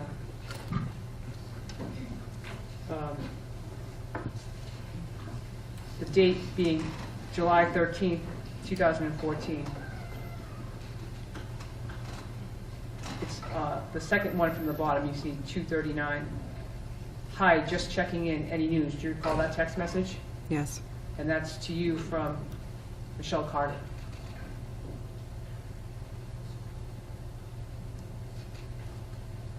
Later on that day at 8:13 p.m., a text message from Michelle Carter.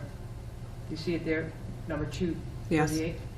I'm so very sorry. Conrad meant so much to me, and he was loved by so many. If you and your family need anything, please let me know. I can come by tomorrow to help comfort you. If you need it, please keep in touch. You're in my thoughts and prayers. He will forever be in all of our hearts. Do you recall receiving that? Yes. Do you recall getting any information from Michelle Carter about where your son was? No. Do you recall getting any information about Michelle Carter that she had been in touch with your son that night? No. And 8:17, a text message to you from Michelle Carter. He was such a bright light, such a beautiful soul. Please stay strong. We are all here for you and your family. He was an amazing son because he had such an amazing mother. I will talk to you soon, Michelle. You recall that? Yes. Yes. She continues to text you, is that true? Yes. And that's throughout July, August, Yes. September. On July 15th, this is now after you've been told about your son's death. How did you first come to learn that your son had passed away? How did I learn? How did you find out? My ex-husband called me. And what did you learn? He just told me that it's, are you with the girls right now? I said, yeah. I said, why? He's like, it's just.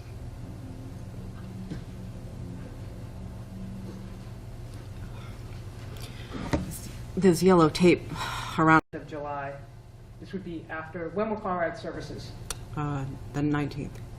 Did she attend? I believe so, yeah. Do you recall seeing her there? I recall seeing her at the wake. Who was she with? Her mother, Did she approach you or speak to you at all? yes. What did she do? She just introduced me to her mom. Did she say anything to you about how she had been talking with Conrad on July 12th? No. Did she ever mention she was speaking to him at all? Maybe a week beforehand. That she was speaking to him a week beforehand? Yes. Did she ever say to you that she had any idea of what he was talking about or what his thought process was? No.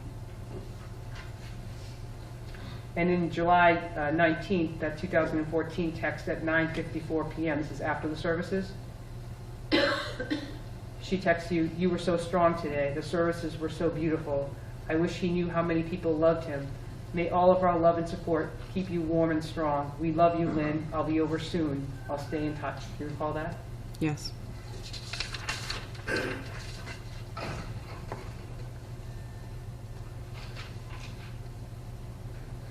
At some point after the services for your son, did you have to get away with the girls? They were afraid to be around me, so I went away for the weekend with them. Why were they afraid to be around you? Objection. Sustained. Did you take them somewhere for a trip, like to get away from what was going on? Yes, Where did you go? to Maine. And while you were in Maine, was the defendant still in contact with you? Yes. Do you recall her sending you a text message on July 24th of 2014 when she says, and this is number 213, "Aw, that's awesome. I'm happy you got to go there, but I know how hard it must be. But just know that because he isn't there with you physically, he is still there in spirit. He's all around you all the time. He's the ocean waves and the shining sun, the wild wind and the pouring rain. He is always with you by your side. Just because you can't see him doesn't mean he's not there with you. He will always be with you. You are doing an amazing job staying strong for your girls. They love you and are looking up to you in this difficult time. They know that they have an incredibly strong mother. I'd love some pictures." Do you recall that? Yes. Did she also tell you that same text time frame at 7:06? "Whenever you start to miss him, go to the ocean and look out across the water. No matter how far away in heaven he may be, the ocean is what will always bring you together." Do you Yes. recall that?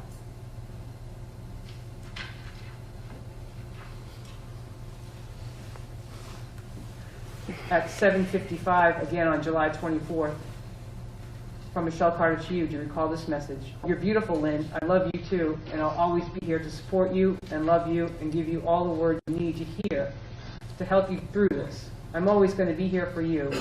He did deserve the world. He deserved the best of everything. He was the most beautiful person I ever knew. I thought he was just the greatest man." Do you recall that? Yes. And at that point, had she ever mentioned anything about what she had been saying to Conrad Roy? No.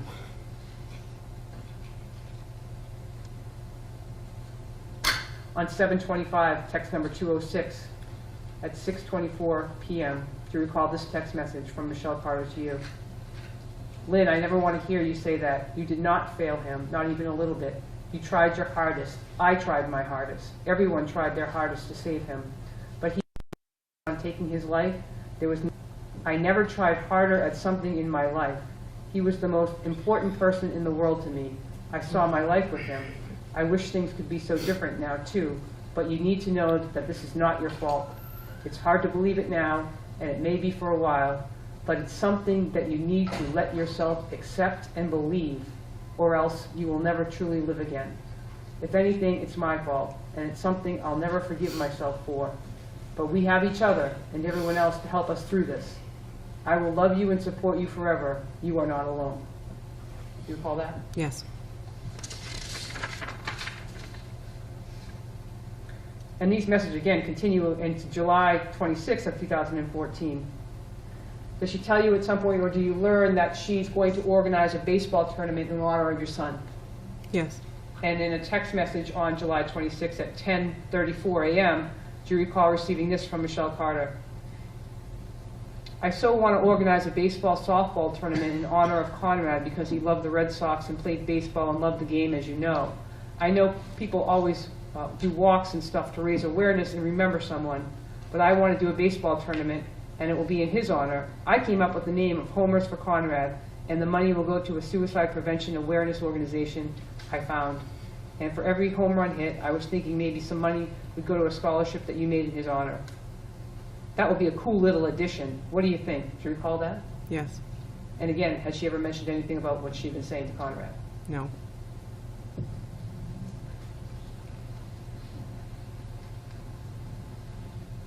On July 26, 2014, text number 193, 10:54 a.m.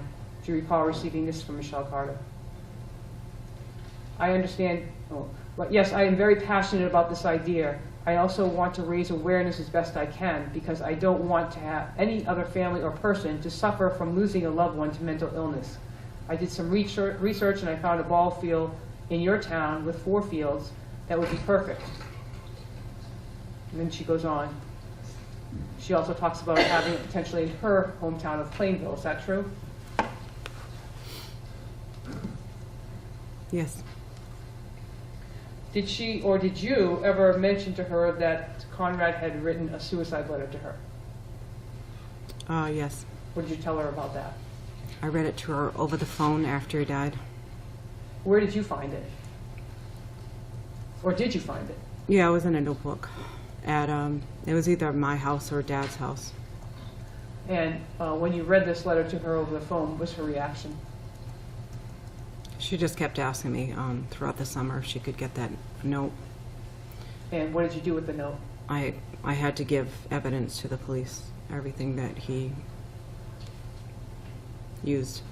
Did you understand why the police were asking you for those items? Objection. No, Overruled. I'm sorry, you can answer. no.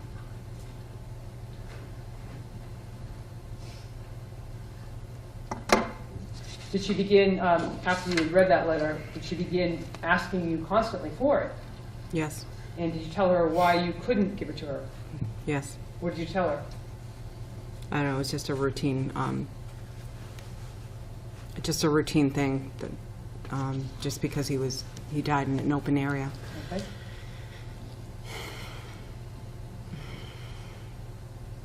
Do you recall receiving a text message, this is text number 182 on August 4th, 2014, 3:37 p.m., sent by Michelle Carter to your phone?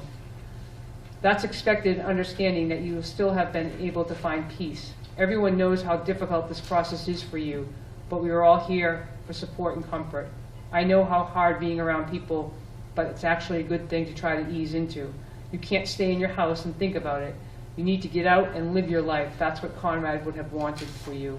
So whenever you're ready, take it day by day, and I will probably come Wednesday to go through some of his things, and I can come back for the letter whenever you get it.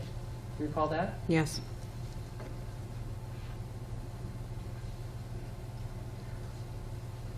That same day now, text number 178, 531. Just know that he doesn't want you to be like this. I know it's the hardest thing you've ever had to deal with and something you do not deserve to deal with. And I know the pain you're in, but I know that Conrad doesn't want you to live this way. He would want you to live your life and keep him in your heart, but instead of crying when you think of him, smile instead, because he's always watching over you. He will never really be gone. Live the best life you can for him. All he wants is for you to be happy, or at least try to be. And I understand that was a good decision to bring his stuff to his dad's. Just let me know. You recall that? yes.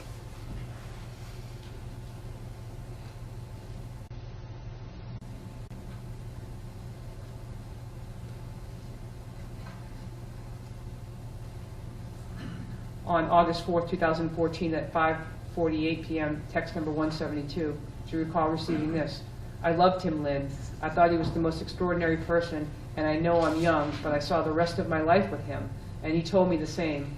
He was the bright light of my life, and I'm so grateful and blessed for the little infinity he gave me, and knowing him was the best thing that ever happened to me. I just thought he was the greatest man, so special and kind. I adored him, and I loved him so much. He's your angel now, and he will always be by your side. We will carry him in our hearts forever, and your life may not be the same, but maybe you can make something of it. Use it as strength and help for others. Do you recall that? Yes.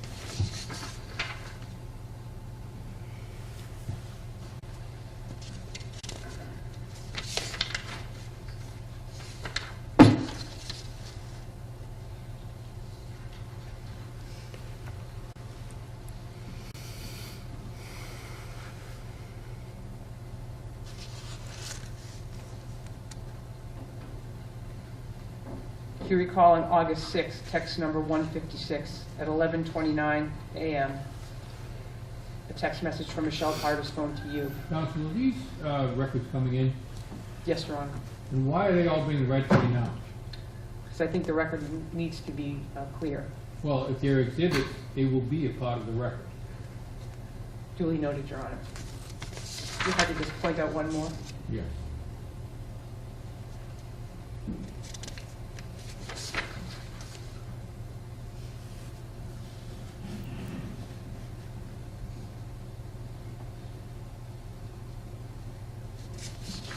Did at some point she ask you about whether or not the detectives were looking through his things?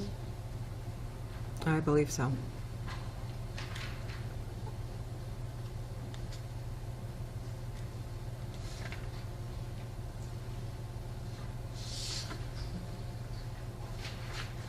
And did she continue to ask you about the letter during the months of August, September, October? Yes. You mean the suicide letter? Yes.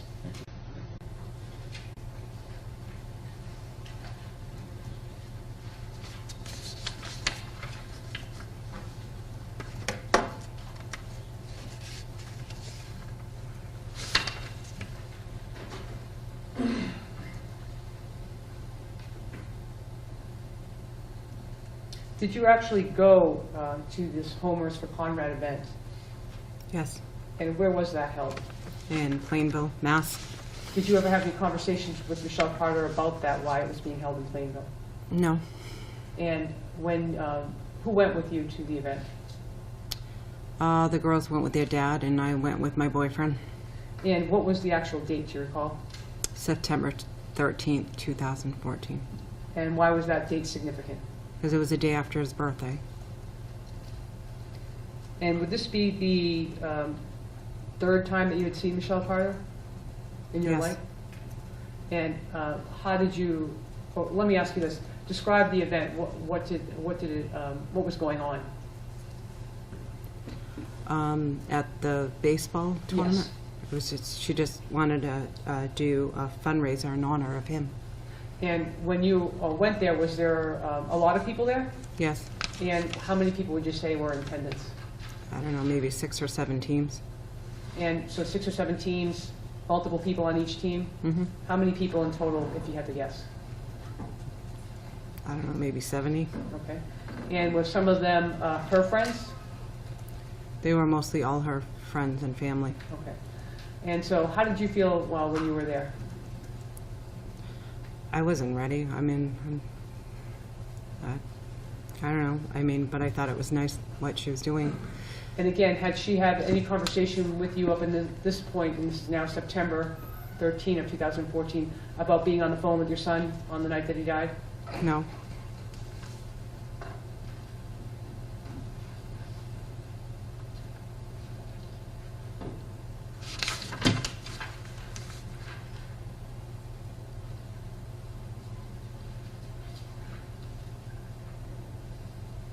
Do you recall when your last conversation or text message or contact was with the defendant? It was I believe it was around December 2014. And I'm going to direct your attention to one last text message. This would be on September 22nd, 2014, text number 3. Do you recall receiving this from Michelle Carter? I can't even imagine, but they are such beautiful and amazing girls, Lynn. They have always had a bright future. This bump in the road is a tragic one and life-changing for many, but I believe in them and I know they will be all right. Do you recall receiving that?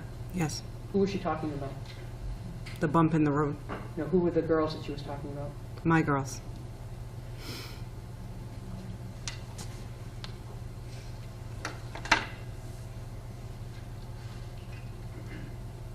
Did you ever give that letter to Michelle? No.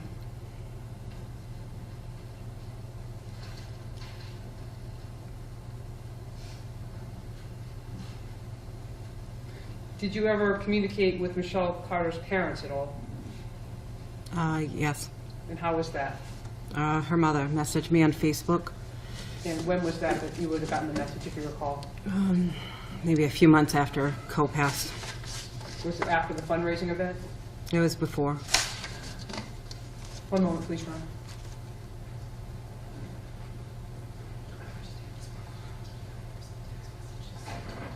I would have no further questions. Your Honor, I'd ask that where those text messages were isolated, just as Roy, be marked for ID. Is there an objection? No. Maybe marked as 3, I think? Yes, Judge. All right. Thank you very much. You Thank say you have concluded, Ms. Lynn? Yes, Your Honor. All right, thank you. Mr. Costello? I do, may I be excused for about 2 minutes, though, Your Honor? All right, we'll take a 5-minute recess. All rise! You remember that not to have received that captain's license? Yes? And didn't he do that just to please his dad and his dad's family? No? Did you ever tell any police officers or anyone, did you ever tell any police officers he only obtained his captain's license to please his dad? That's not the only reason. Okay, but did you ever tell anybody that? It was a big reason. He wanted to make his family proud. And he wasn't upset about obtaining his captain license? No, he wanted to. That, And about his working, is it feedback here? Mr. Judge, I apologize. When we were off the bench, we were trying to get the volume up a little bit for the people in the back of the gallery can't All right, necessarily we're hear. getting an awful lot of feedback now. So can you put it back to where it was? I hope that we can. Okay. Let's call in our gentleman here again.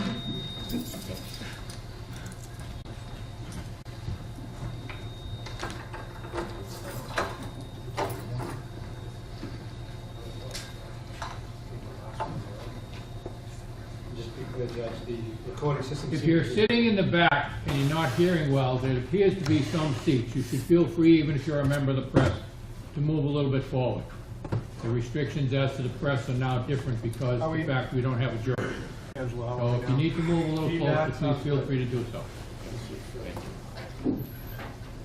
Just reserve the 2 front rows, nobody in the 2 front rows except the families of the two families involved.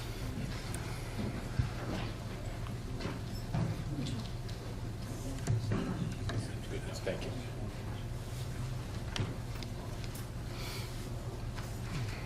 Okay, hopefully that will assist some of you in hearing the testimony and the question. All right, shall we try again? Yes, thank you Go very much. ahead. Ms. Wright, there was a notebook of Conrad's found. Is that correct, after his death? there was a few. There were a few? Okay, and who found there was a particular note with a note that he had left for Michelle Cow. Do you remember obtaining that one? Yes, Did you actually find that note? I did. Okay, where did you find that note? It was in one of the notebooks. In which home? I don't recall. Okay, so you might have gone over to his dad's house and found it there. Or perhaps he gave it to me, yes. Perhaps, who gave it to you? His father. Okay, you just have no memory of who actually found it. No, Okay. Is that meaning that's correct, you just have no memory? I have no memory. And did you notice whether or not there were, of the notebooks, any pages ripped out? I don't recall.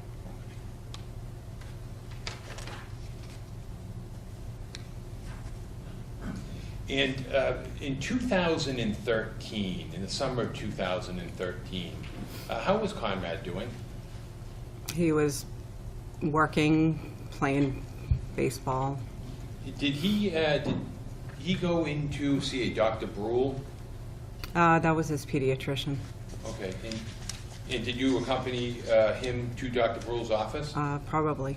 And isn't it true that Dr. Brule wanted Conrad, your son, to go to an inpatient program at that time? I don't recall. Do you recall anybody in the summer of 2013 wanting Conrad to go into an inpatient program? He was at a rowing camp, and I He don't was recall what now? after. He was at a rowing camp Okay. in August 2013. I don't recall. Did he come home from the rowing camp at Yes. some point? And he left early? Yes, And he then went to see his doctor? he was with his father. I don't remember the event afterwards. Were you present with Conrad in the summer of 2013 when he refused to go into an inpatient program? I don't remember him refusing to.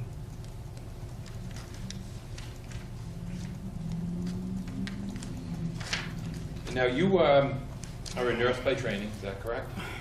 Yes, And during the period of time where Conrad, in September of 2011, is that when he first went into a facility? yes. Okay. And they gave him medication as a result of that? Is that when he started his course of treatment? I don't think he took medication at that time, in But that September was for 2011. some suicidal ideation? No, he was having lack of sleep, insomnia, anxiety. And that was after you and your husband split up? It was in the process, yes. And was he good friends with Tom Gamble back then as well? Yes, And has he always remained a close friend, Tom Gamble, that is? yes, And did you used to see your son and Tom Gamble hang out frequently? yes, And would it be fair to say they were best friends? yes. And your son at some point went up and lived in Fitchburg with Tom. Yes, And when was that? 2014, And I think beginning of June. June, the beginning of June of 2014. Yes, And how long did he live with Tom? less than a week. And he was planning to go to Fitchburg State? Yes, And Tom was, what, a year ahead of him in school already at Fitchburg? Yes. And then your son came home, yes, and your son told you that he didn't want to go to Fitchburg State. he didn't say he didn't want to go. Or what did he say? He just said he didn't want to be there at that time. Okay. The few on the beach with July 12th. He said, "I'm not-" When you were walking the beach, he wasn't sure if he wanted to go to Fitchburg State. He said he was not sure what I want to do right now, Mom. Okay. And that's when you had mentioned he could go to work with his father. Sure.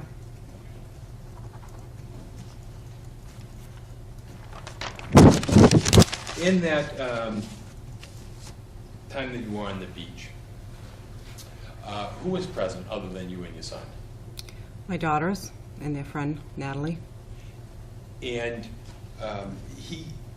did he leave the beach to go get the bathing suit, or did he get a bathing suit? No, prior he to left the going? beach to use the phone. Okay, so did he arrive at the beach with a bathing suit? He ended up forgetting it. Okay, So he said he went to Dad's house to get his bathing suit, but apparently he did not bring it home. Okay, so when the two of you, the plan was to go to the beach, and he said, where was he when he said, "I need to go get my bathing suit"?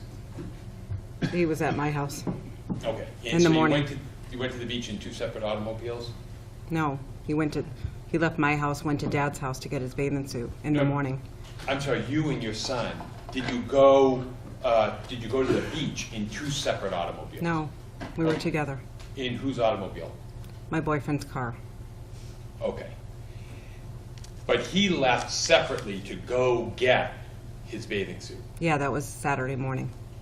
Okay. And he ended up telling you he'd never obtained his bathing suit, is that right? Yeah, when we got to the beach, he said he forgot it. And I think in your direct testimony, you had mentioned that your son was spiritual? Yes, Okay. And could you describe what you meant by spiritual? he believed greatly in God. And did he own any rosary beads? Yes, And how many? I'm not sure how many, but I know that I gave him one a few months before he passed. That was mine for my first communion, and he had Dad's when Dad went to the Vatican to meet the Pope. And is it fair to say that those items were recovered from his truck after his passing? Yes,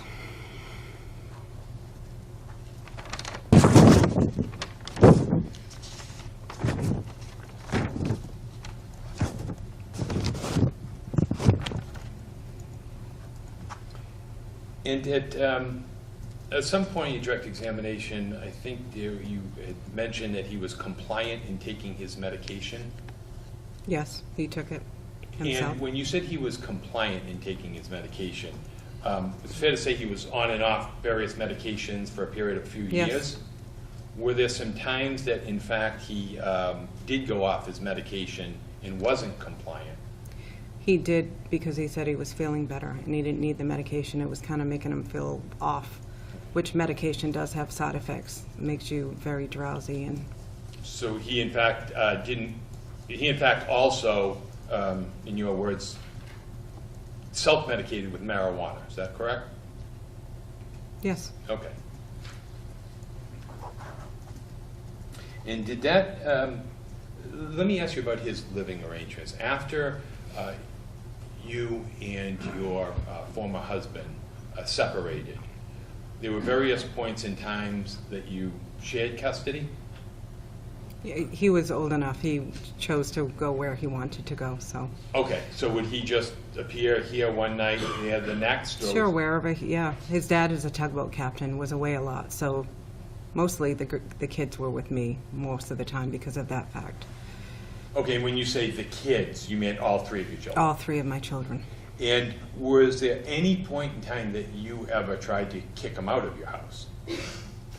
Kick him out. No, Yeah. I told him to leave one day. I didn't kick him out.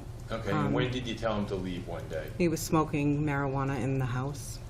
So, And was that fair to say that might have been in March of 2014? probably. Okay, and other than your house and his father's house, was he living with anybody else? No. During this, okay. And would it be fair to say that in February of 2014, he stopped staying over with his father? Sure. Right, and that's because his father was charged with an assault and battery on him. They got in a fight. Sustained. February, his father. He was, Approximately, that's when you told him because of the marijuana, he was going to have to move out.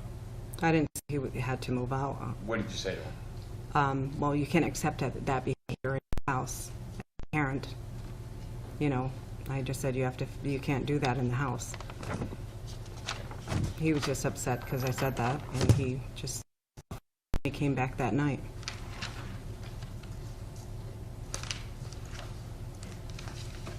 And when the two of you were walking on the beach, what was his attitude like? We were smiling at some people on the beach, and there was kite flying. We were looking at those, and we just had a mother and son talk. I talked to him very often. We were close. Okay, and he never complained to you about a girl by the name of Michelle Carter, did he? No, Okay. He never told you that anybody was threatening to hurt him? no, He never told you that anybody was trying to convince him to do something he didn't want to do? no. Did he appear to be despondent on the beach? His affect was up and down. But when you were speaking to him, it seemed like he had all his faculties. Yes, Okay. He understood what you were saying. absolutely. And the two of you at that point in time of your relationship were very close? Yes. And did you talk to him about a cognitive behavioral therapist? I talked to him. He wanted to seek a therapist in cognitive behavioral. And so we found under our insurance, someone in Fall River. And did he tell you, well, I don't think it will do any good in reference to the cognitive behavioral therapist? He wanted to see this person, but I believe the counselor that he saw, I don't know, kind of persuade him in that way. So, but my question is, did you and your son on the beach spoke about his potentially seeing a cognitive behavioral therapist, right? No, he had seen a counselor beforehand. Okay.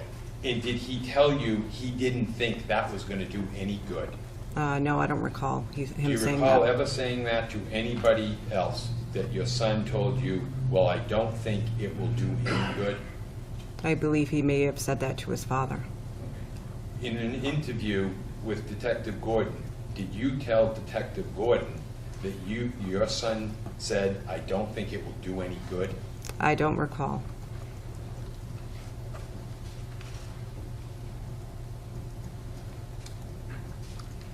And on the beach, after he talked to you about maybe not going on to Fitchburg, you talked to him about he could go work for his father. Is that right? Sure.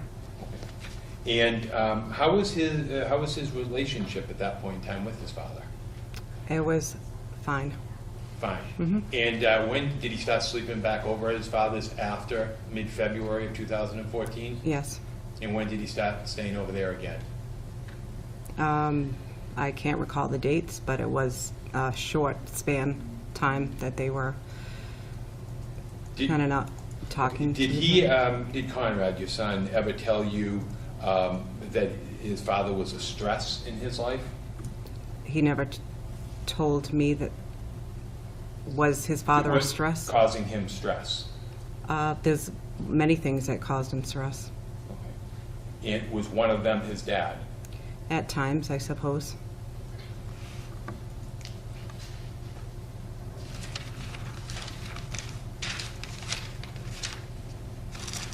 And at that point in time, how was your relationship with your ex-husband? James,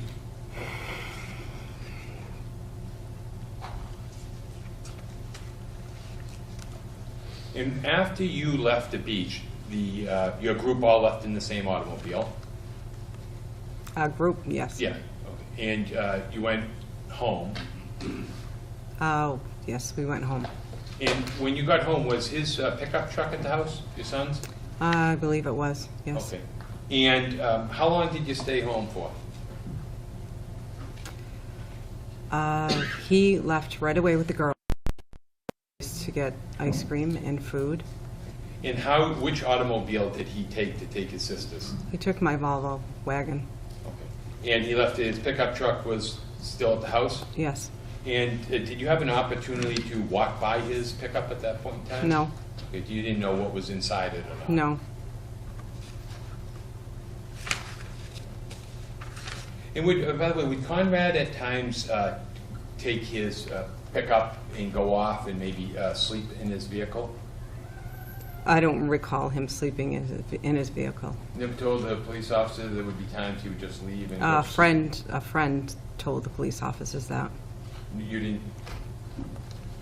Why, how a mother would let their child sleep in a truck? He would just go off for rides and go take a nap in his Well, vehicle? when he was not with me, I don't know what he was doing. And did you ask him if when he returned from ice cream with his sisters, what time was that? I want to say around 5:30. And how long was he at the house before he left? An hour, about an hour, Okay. close to an hour maybe. And during that hour, were you chatting with him? Sure, yeah, he was in the living room. Okay. The kitchen is close to the living room. And to the best of your recollection, what was his attitude like? He was laughing with my boyfriend. My boyfriend made a joke, which they often joked around together, and he was laughing about it. He didn't appear to you to be upset? No, he seemed preoccupied. Okay. And nothing that caused you alarm? No, And then he left the house at about 6:30. approximately, And did you ask him if he was going to be home for dinner? yes. Right, and he told you he wouldn't be? He said, I don't think so. And when he left the house, was he carrying anything when he left? No. Now, just, I had asked you, but let me make sure I'm clear on this. During the 4 months from February until 4.5 months, I guess, until mid-July of 2014, his relationship with his father, would it be fair to say it wasn't close? From February to July, Yes. it wasn't close during those a couple of weeks that Okay. they were Did you ever fighting. tell Detective Gordon that during those 4 months, 4+ months, his relationship with his dad was not a good one? It wasn't the greatest one, no. But it got better. In Conrad's schooling, to go back for a minute, is he went to several different high schools, or was it 2 or 3? 2. Okay. And during that period of time, he also took a year off. Yes. And when did he actually get suspended from school? Sustained.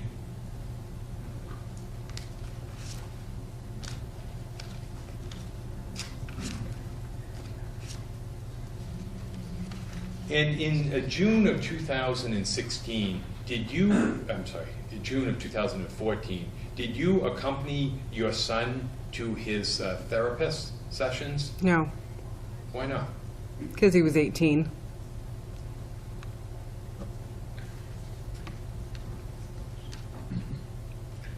Did you accompany him to his therapist sessions when he was 17? Yes. His father also did. And you met Michelle Carter prior to your son's passing on one occasion? Yes. And did you ever speak to her on the phone prior to July of 2014? No.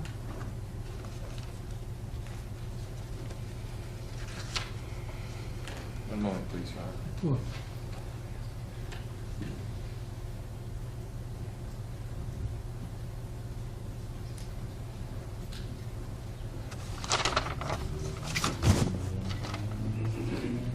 And Ariana Taylor, do you know her?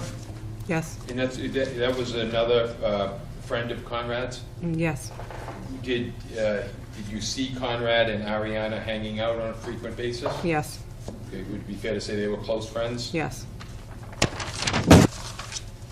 Did you know whether or not Conrad was communicating with Ariana in 2014? Yes. Okay.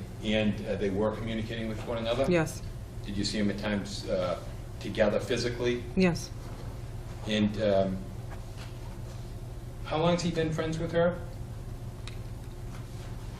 They met and they rode together, so maybe 2012.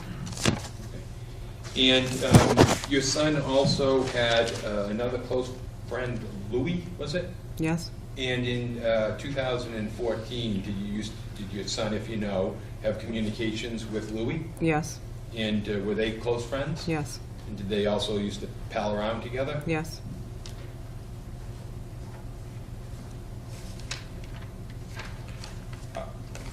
The notebook, are you aware whether or not there were any other notes left in the notebook that you came into the notebook that Michelle Carter's letter was in? Yes. Were there other notes? Yes. And those notes were to, Myself, okay, and anyone else? Dad, And sisters. were those notes dated? Yes. And is it fair to say that those notes were dated in 2012? Maybe. I'm not sure of the dates. You don't? And those notes were saying goodbye to you?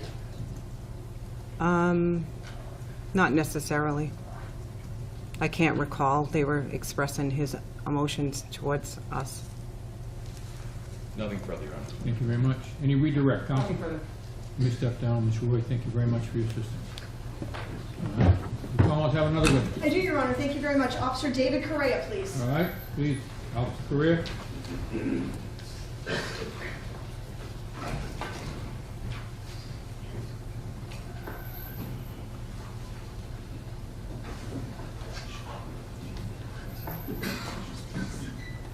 Ms. Roy, of course, is welcome to remain in the courtroom if she wishes. Absolutely, Your Honor. I'll express that to her. Thank you very All much. right.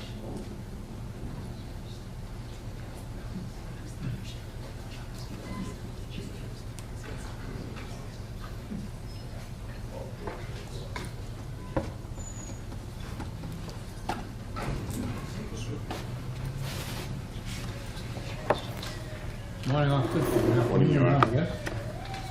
Raise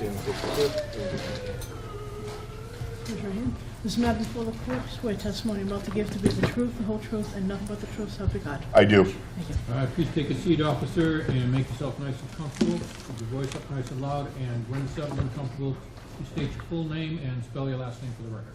David Michael Correa, last name Correia.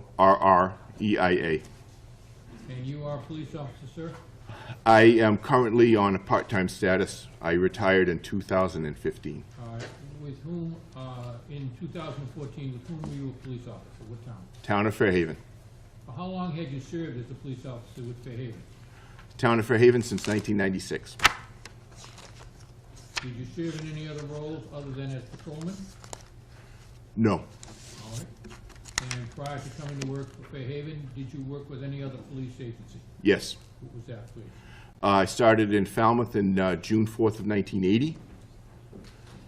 Mashpee in 1985. And New Bedford in 1987.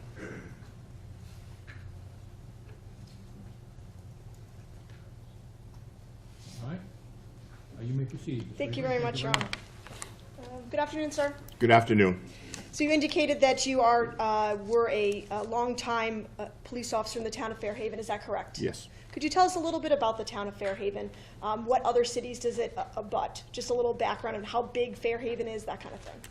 Fairhaven has a full-time population of approximately 18,000 people. It abuts the towns of Acushnet, Mattapoisett, and New Bedford, with a river and a harbor between us and New Bedford. And is there actually so there's a bridge that sometimes comes up and you sort of get stuck on one side or the other for a period of time? It doesn't go up, it swings. It's a swing bridge. Now, you indicated that there is a full-time residency. Does the residency of Fairhaven tend to go up a little bit in the summertime? Yes. And are you aware of any sort of large shopping complexes or areas where there's bigger stores or sort of small strip mall areas? Yes, there's several of them.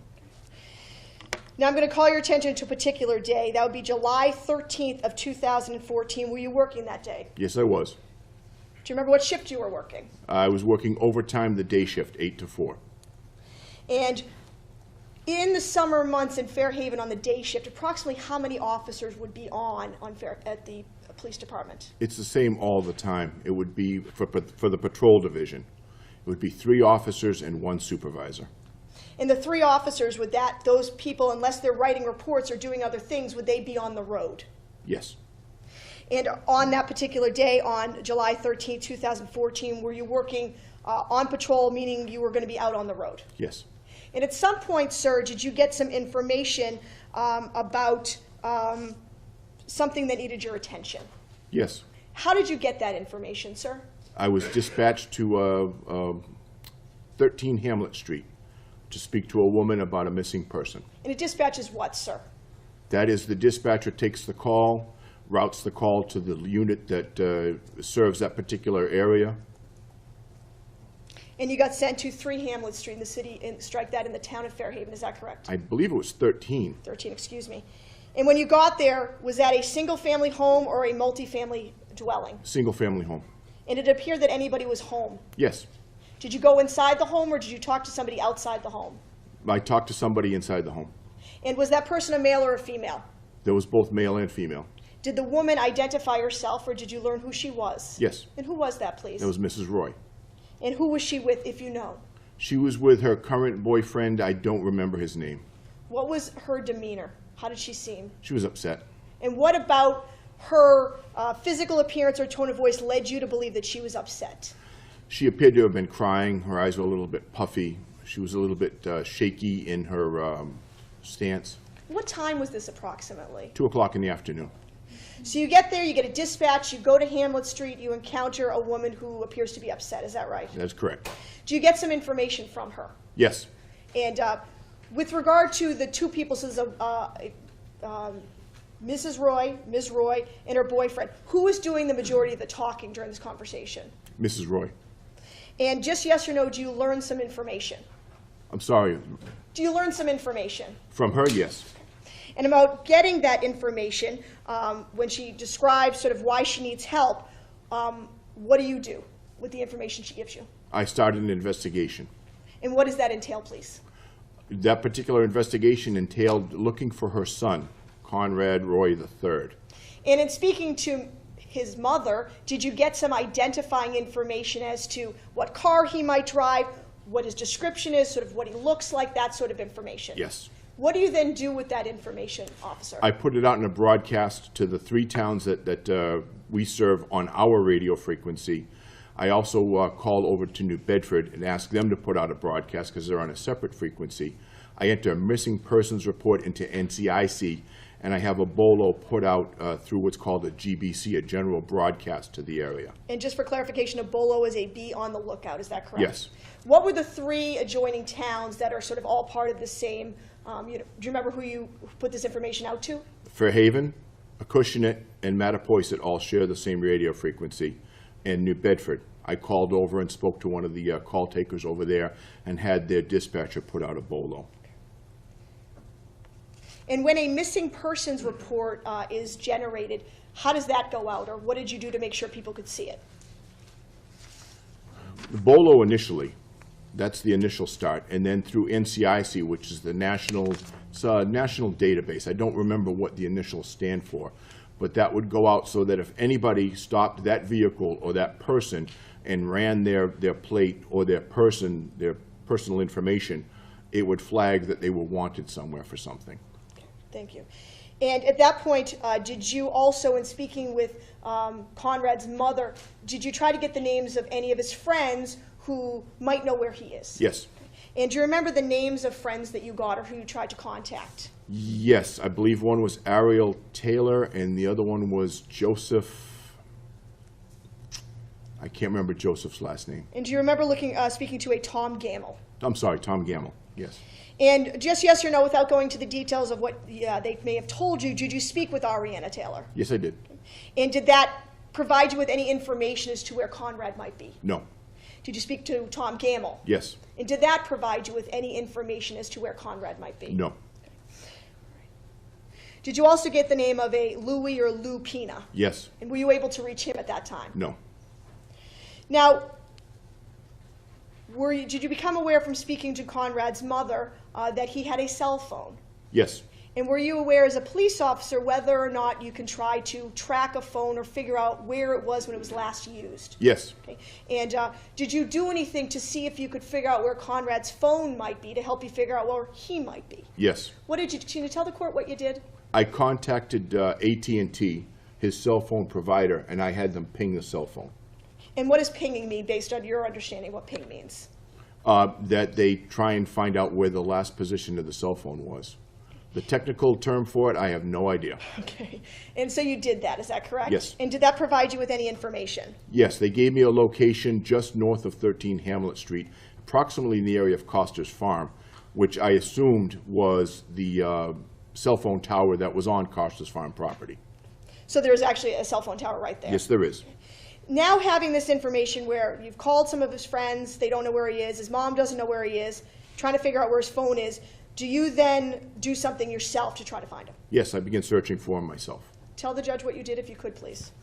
I start off at Fish Island in New Bedford. It's just over the river into New Bedford. That's where the family has a small docking area for their tugboats. Didn't find the vehicle in Fish Island. I started making my way back into Fairhaven when I ran across another vehicle that looked just like the one that I was looking for. Was that the vehicle that looked like it? Did that end up being the vehicle or just sort of looked like it? No, it matched the description. So did you follow that car? Yes, I did.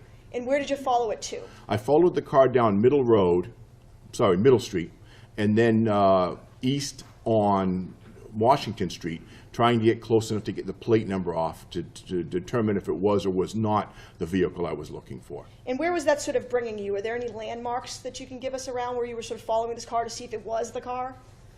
Well, down Middle Street, there's a few landmarks down there, the Peace Park boat ramp, a bar down there. Then up Washington Street, the landmarks would be the police station, the fire station.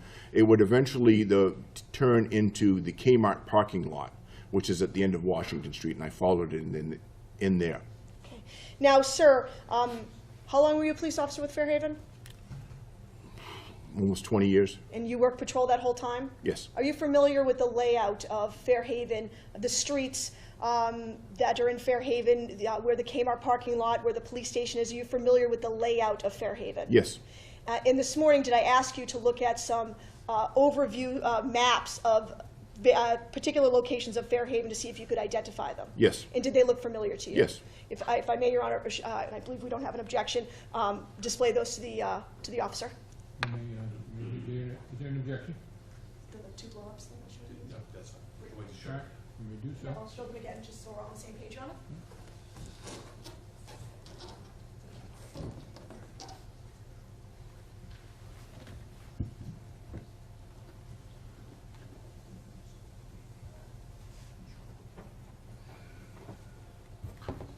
Okay.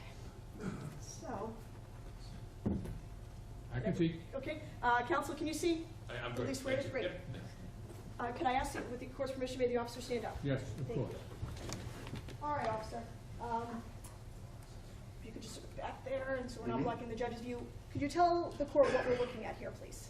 Okay, this is Washington Street, where I followed the vehicle down. That's the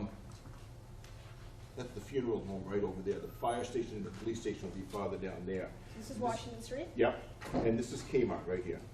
So this structure here, this is Kmart here. Kmart's on that side, this side is Staples, the dollar store, a small restaurant. And this parking lot here, would that be the parking lot that was for Kmart and the dollar store and the other store there? Yes, it is. What main road is right along there? Huddleston Avenue, also known as Route 6. And across the way, are there other, a 7-Eleven, a Dunkin' Donuts, and other type places here, stores and that sort of thing? Yes.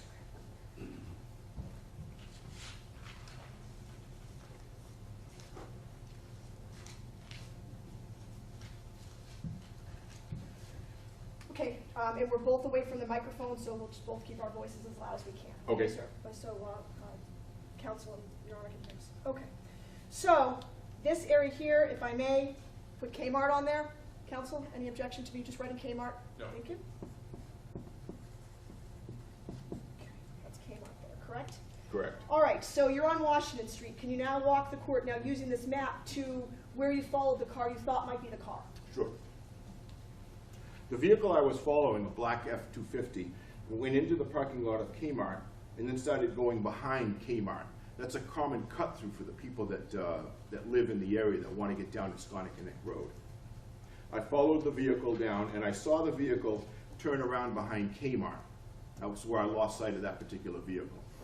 Now, when you lost sight of the vehicle you were behind, now you're, it's sort of, and you can see, would this be sort of you go around Kmart there? Yep, I was right at the corner where the garden shop is. Now, this area here that is sort of along that cut through, are there parking spaces there? Yes, there are. If I now, Your Honor, if I could ask that they be marked as the next exhibit, please? Is there an objection? Maybe marked. Thank you.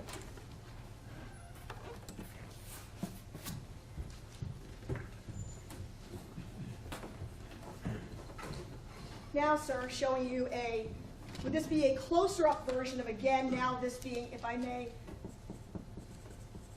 Kmart, would this be the back area that we're talking about? This would be the back area right here of Kmart. This would be the west side of Kmart. And would this be the area where there's parking spaces sort of adjacent to Kmart? Yes. So you're following that black car you think might be the car along here. Once you start to get towards the side of Kmart, what do you see? Out of the corner of my eye on the right-hand side, I see another black F-250, like the vehicle I was looking for. And did you see that vehicle here, sort of a few spaces in on the side of Kmart? Yes, right about where your finger is, right there. If I could put an X where my finger is. Thank you. Did that vehicle call your attention? Yes, it did, Why did that vehicle call your attention? because the plate number on that vehicle matched the plate number of the vehicle I was looking for. And was the car stationary at the time? Yes, it was. If you could please resume your seat. Thank you, ma'am. If I may ask to be marked to the next exhibit, please, Your Honor. Is there an objection? Maybe marked. Thank you, Your Honor. This would be number 5, Your Honor. Thank you.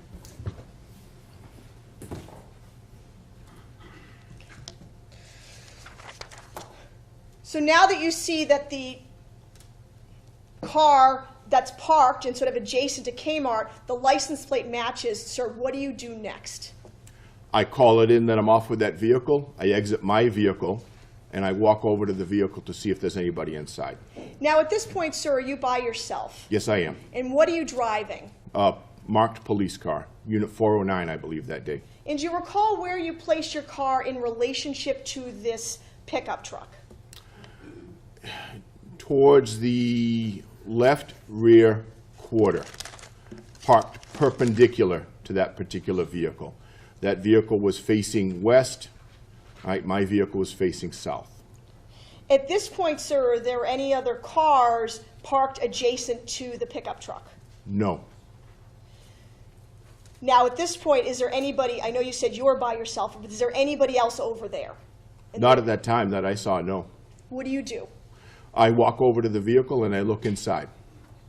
Now, can you please tell the court how you approached the vehicle? I approach the vehicle cautiously from the back, from the driver's side. Your Honor, I believe we're going to have a series of photographs that will be by agreement, Your Honor. All right, you're going to admit them as one collective exhibit? I would like that, please, Your Honor. Any objection? May be done.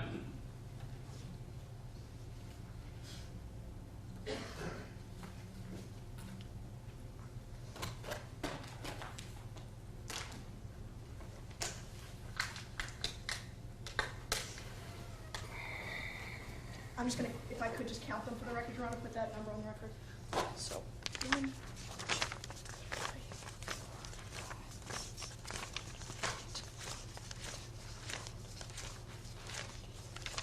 4. For the record, Your Honor, Exhibit 6 has 14 pictures included in it. Thank you. Now, sir, I'm going to publish these, and there's going to be a video screen, a screen, so I'll just ask you to look at that. And I'm showing the first one of this group, Your Honor, of Exhibit 6.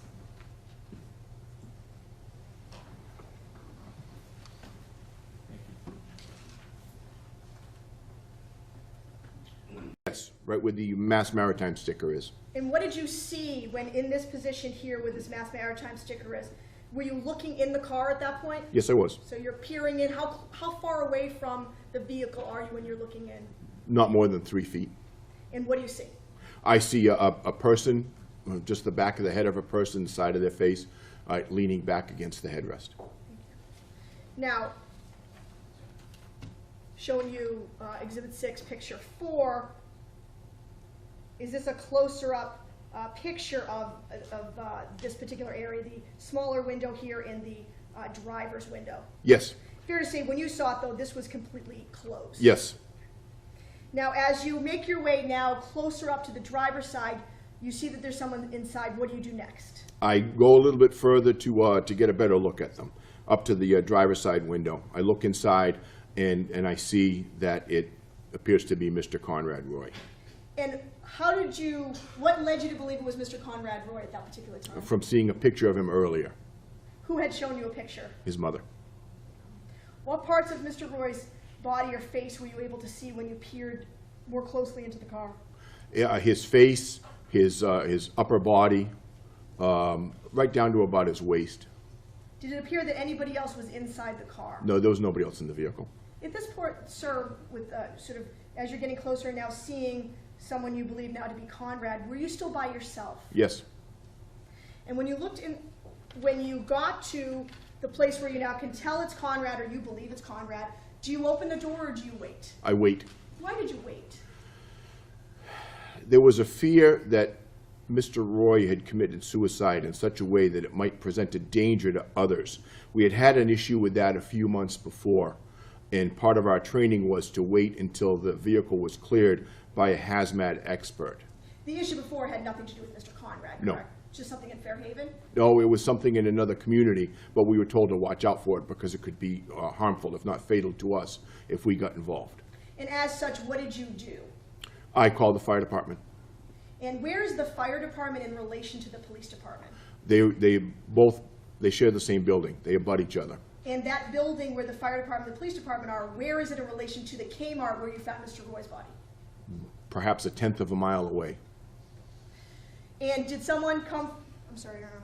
Did someone come from the fire department and assist you in determining if there was any sort of danger to you or any other officers? Yes, Lieutenant Walter Therian. Okay, and who is he to you? He's lieutenant in charge of the shift at that particular time of the fire department. And at some point after you made this call, did Lieutenant Therian arrive? Yes, he showed up with an engine. Did you watch him? Yes, And when you mean engine, do you mean fire engine? fire engine, yes. What did you see him do?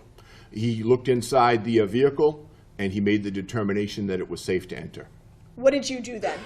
We entered the vehicle. What did you see inside? We saw a body in the driver's seat. Showing you Exhibit 6, number 5. Is that what you saw? I would have seen it from the opposite side. You're looking from the passenger side in that. And were you able to look, when you saw him from the passenger side, could you see his face? Yes.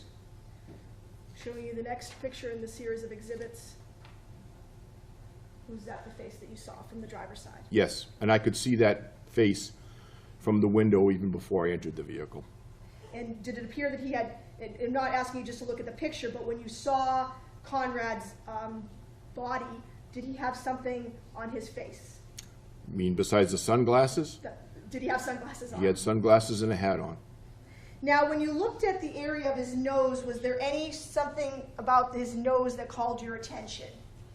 It was general redness about the body that I saw, I'm showing you the next. about the skin of the body. Was there a redness to, is that the redness to his nose you're talking about? Yes. Now, after you made strike that, after you saw now the door is open and you see Conrad's body, did you examine him at all? Yes. And were you looking for signs of life? Yes. What type of signs of life were you looking for? Pulse, breathing, Did you see any of those? no. He was pulseless. He wasn't breathing. His skin was warm to the touch, but it appeared that rigor had already started to set in. Okay. And did you check his hands? Yes. Now, you said he was warm to the touch. What was based on your having been in the car, what would you estimate the temperature of the car inside was?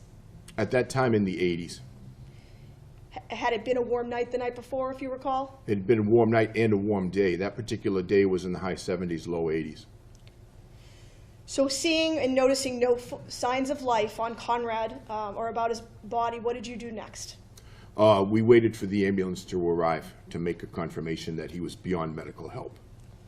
And did an ambulance or did a EMT or paramedic arrive? 2 paramedics, firefighter Joy Nichols, who is now Lieutenant Joy Nichols, and firefighter David Gordon. And did you watch what they did? Yes, they did. And what did you see them, without going into any detail of what they said to you, just what did you see them do?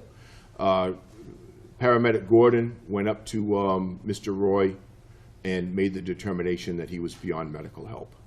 When you have a situation, sir, in your training experience, when you have the body of an individual who is beyond medical help, what is the procedure? It's considered an unattended death at that time.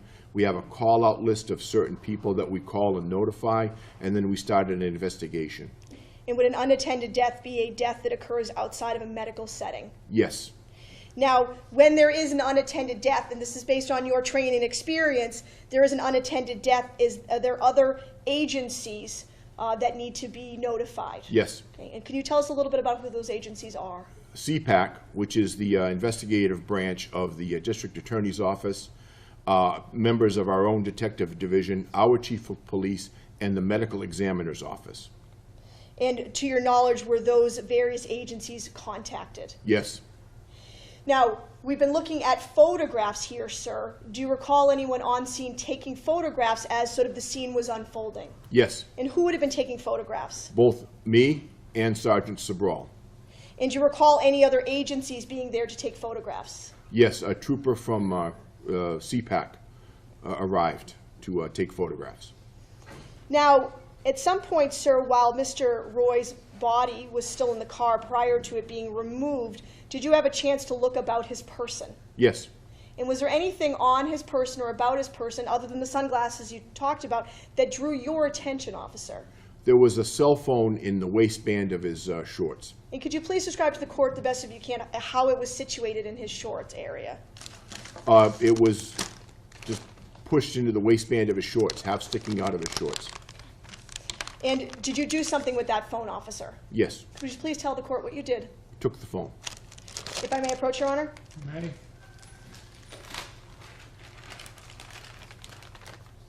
Sir, I'm going to show you an item, and I'll ask if you recognize it.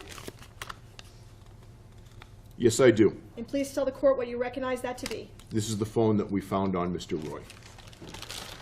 And did you seize it? Yes. Your Honor, I would ask that it be marked, please, as the next exhibit. Is there any objection? Maybe Mark, we have 7, I think, right? Yes, Judge. Yes, thank you. You can keep it down, Mr. Talking too loud? Pardon me? Am I talking too loud? No, you're doing fine. Okay. So, was there a time after you saw Conrad's body in the cab of the vehicle that Mr. Roy's body was taken out of the vehicle? Yes. And you mentioned a number of agencies that you called. Did any of those agencies now take, for lack of a better term, custody of Mr. Roy's body? Yes, the medical examiner's office. And how was he taken out of the car? What was he put on? He was put on a gurney by members of LaBeouf's Livery Service. They do the pickup of decedents for the medical examiner's office. And showing you the next, in this next photograph in the series, Exhibit 6 series, would this be a picture of Mr. Conrad Roy when he's now on the gurney or sort of flat? Yes. Now, in addition to taking a look, and after Mr. Conrad Roy is out of the vehicle, or actually while he's still in it, do you yourself, officer, take a look around the car to see if you can find anything else of note other than just the phone? Yes. Did you take a look at the ignition key or how you start the car? Yes. Were the keys in the ignition? No. Showing you the next photograph, Your Honor. What's that a picture of, please? It's a picture of the ignition. It's also a picture of the keys in the center console. Were the keys found here, sir? Those are the keys. Thank you.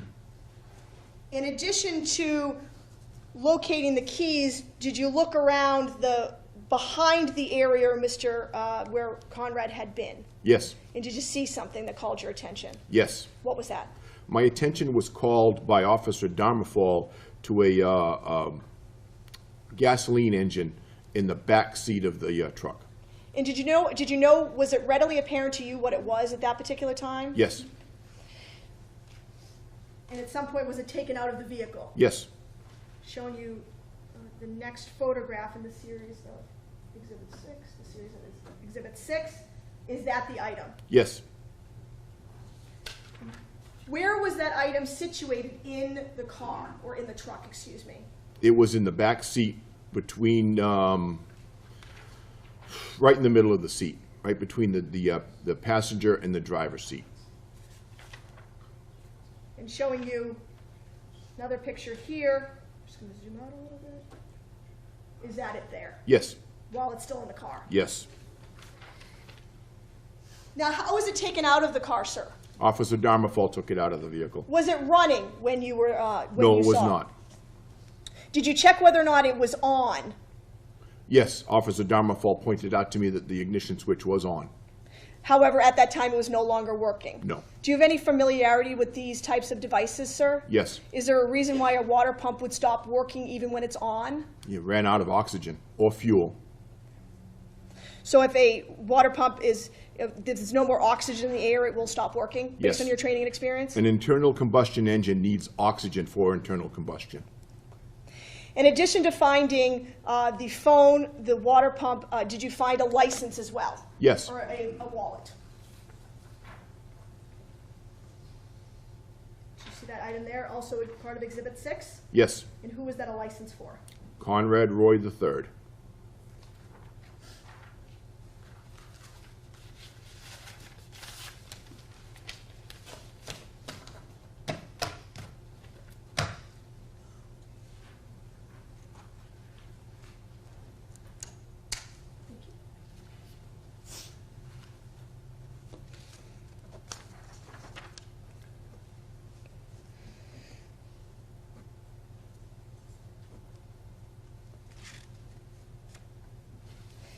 Now, while all of this is going on, and you've indicated now that there's multiple people at the scene, you have firefighters, EMTs, police officers, crime scene, and at some point, the medical examiner's office. Is that correct?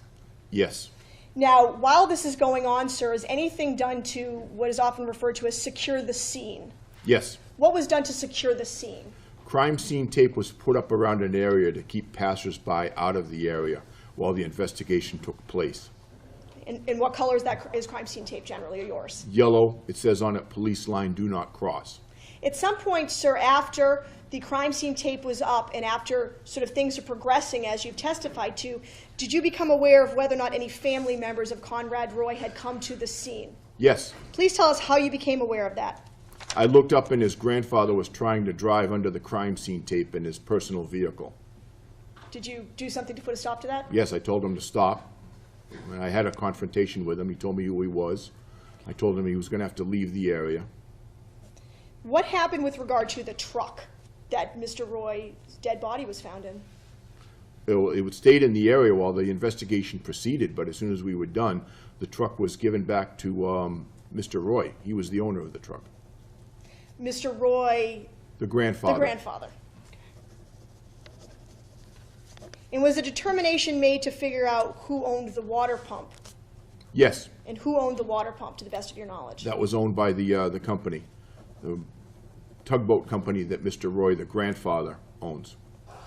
And was the water pump returned to a family member as well, if you know? I don't remember that one. You seized the phone, you indicated, correct? Yes. Okay. And was it, to your knowledge, did you bring it back to the station? Yes, And to your knowledge, did that phone exhibit 7, I believe, 7?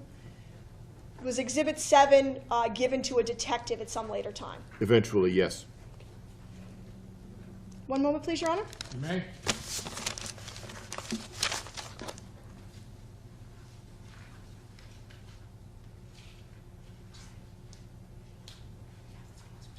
One last question, again pertaining to the phone. Was the phone on when you found it in his waistband? Was it charged up at all? No, the battery was dead. Thank you. Nothing further. Mr. Cataldo, do you anticipate a lengthy cross-examination? Is that going to break now? Not lengthy. All right, well, we'll break now, and we will resume at 2 p.m. sharp. Thank you very much.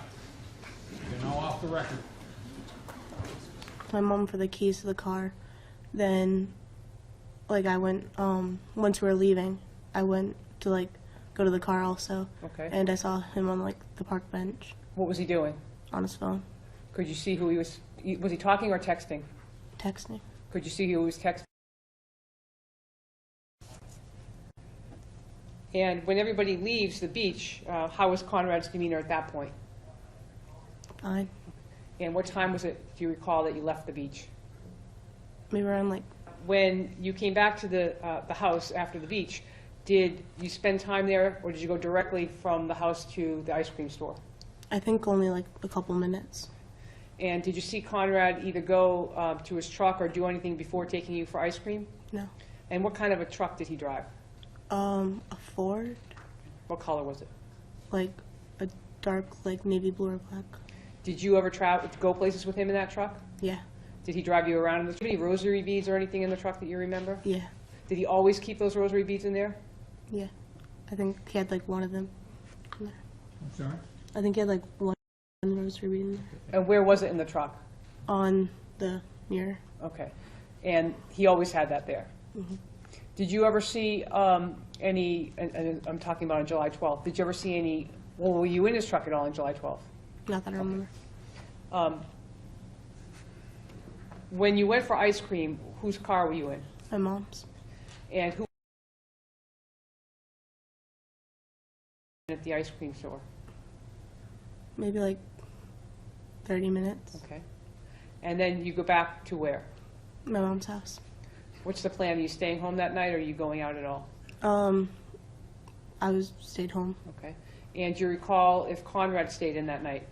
No, he didn't. What did he do? He told us that he was going to his friend. How would you describe their relationship? Good friends. And where does she live? well, Rochester at the time. At the time, Rochester? And was she someone that he would frequently go to visit and hang around with? Yeah, So it didn't seem out of the ordinary to you? not at all. When you left, did you see him leave? Hmm. Did he seem upset to you? No, he was just like, I'm going to Ariana's. Bye. And did he leave with anything? Did you see anything in his hands? Not that I remember. Was that the last time you saw your brother? Yeah. And so later on that night, that's when you get the text message from Michelle Carter?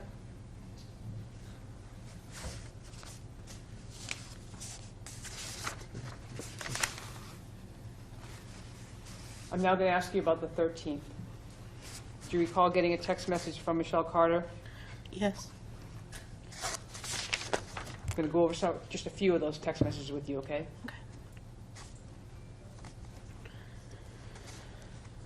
Okay. I'm going to direct your attention to Carter.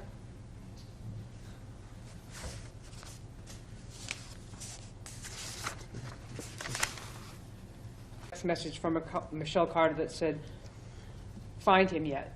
Mm-hmm. And you replied back, "No." And then shortly after, at 10:28 a.m., Michelle Carter texted you, "Okay, just stay positive, let me know." You recall that? Mm-hmm. Had she told you that she was with him at all that night? No.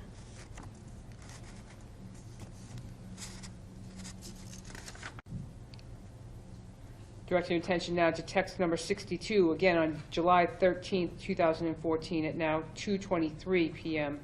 Do you recall getting a text message from Michelle Carter where she says, "Did you call the police yet?" Yes.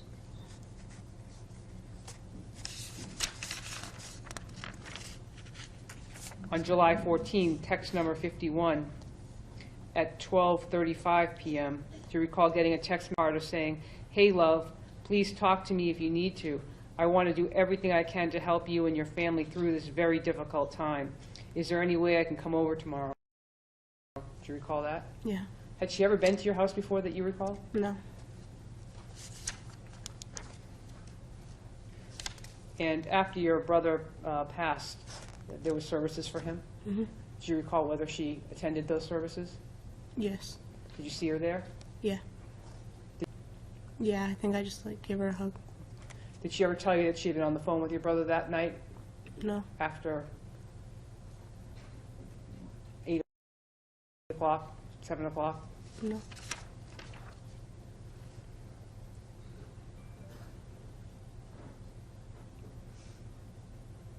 I'm going to direct your attention again to text number 10 on July 17th of 2014. This would be 2 days before the services. Is that true? Do you recall getting a text message from Michelle Carter after you had told her that his body was cremated? She replied to you, "Oh, I didn't know." I'm sorry, it's text number 9 on July 17th, 2014, 9:47 p.m. She replied to you, "Oh, I didn't know that, so there's not going to be a casket or a grave site, and those are beautiful and perfect places to spread his ashes. I know you probably don't want me to, but am I allowed to have some or no? I completely understand if you don't want me to." Do you recall that? Yes. Did you think that was odd? A little.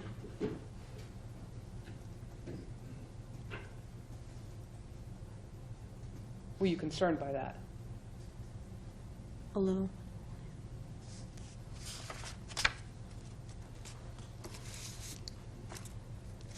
Did you continue to hear from Michelle Carter after that Not summer? much.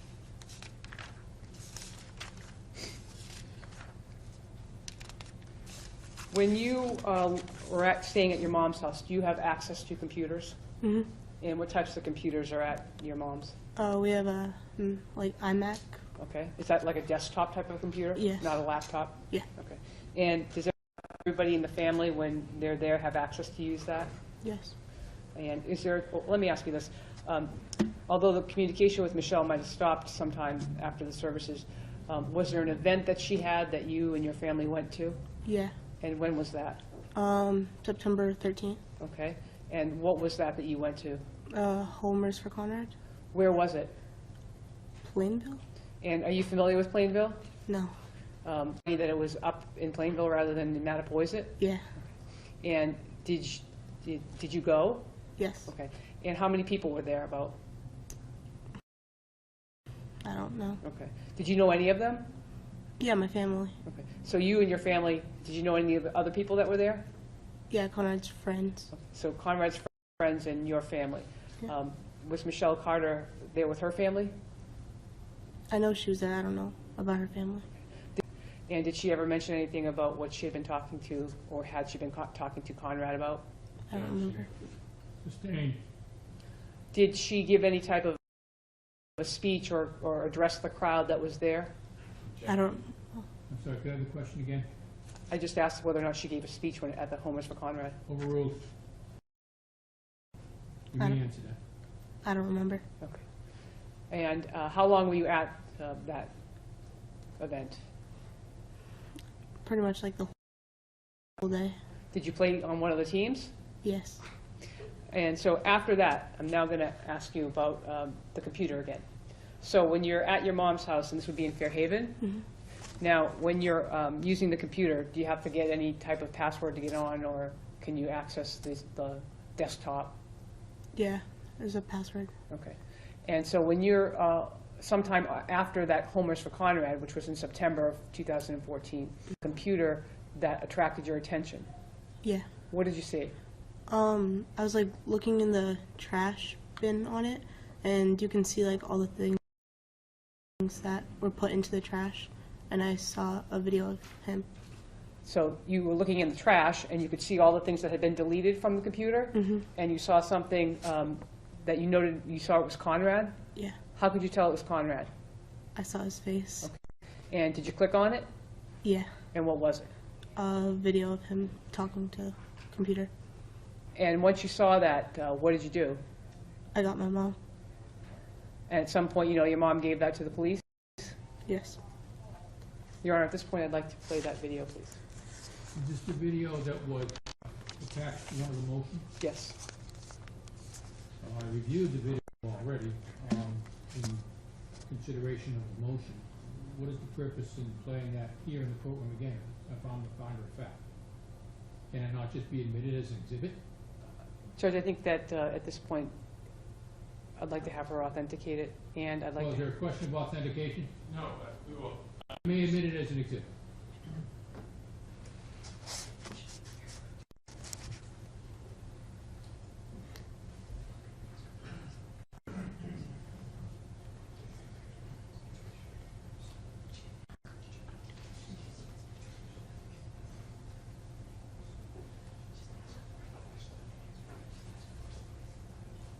This is the exhibit, Your Honor.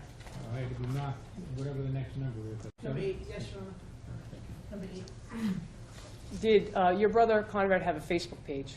Yes. And after he passed away, were you able to maintain his Facebook page? Yes. And how were you able to do that? He already had his email logged in on the computer, so I resetted his password. Okay, so you were able to post to his Facebook page, Yes. and you were also able to see postings from or to his Facebook page? Was there a posting that you saw from Michelle Carter? Yes. And when you saw that, did that concern you? Yeah. Well, which one? Let me ask. Yes. Okay. I'm going to show you something and ask you if you want to read it briefly to yourself. And see if that refreshes your recollection. Yeah. Okay. So you recall reading that Facebook posting? And it was from Michelle Carter, Yes. posted to your brother's Facebook page. And the date of that would be July 14, 2014 at 13, so 1:17 in the I'd ask that be admitted, Your Honor. Is there an objection? No, there's Thank you, Mark.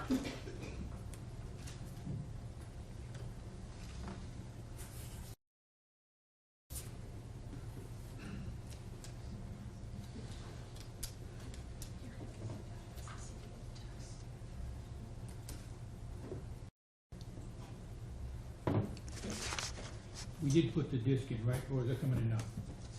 We gave it to you already. This is, Number 9. just one moment, please, Your Honor.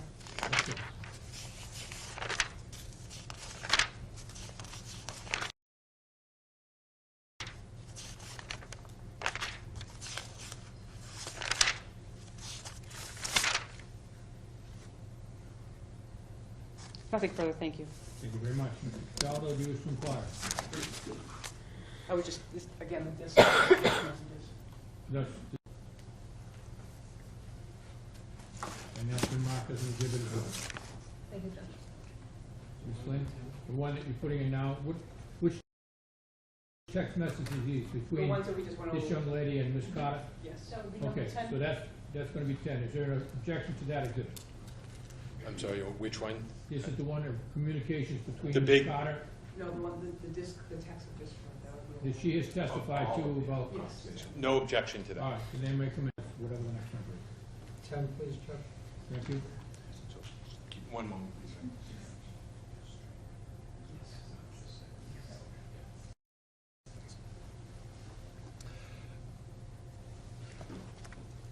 Ms. Wright, on July 12th at 10:18 p.m., you received a text from Michelle Carter, Yes. and she asked you where your brother was. Is Yes. that right?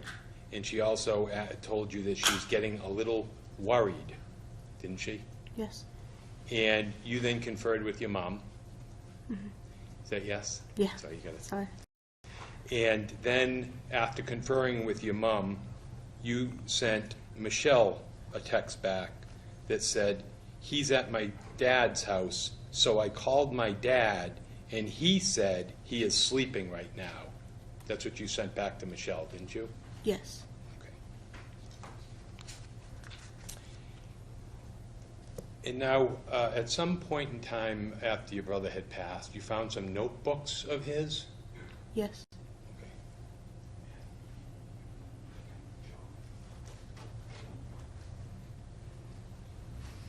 Notebooks. I think in like the drawer in his desk, And where, which house? my dad's house. Okay, may I approach, Your Honor? You may.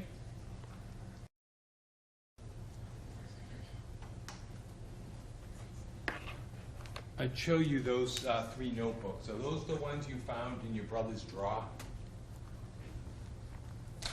I don't know. There's a. I'm sorry? If you I can, think so. I don't know. if you take a look at them, please.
Yeah.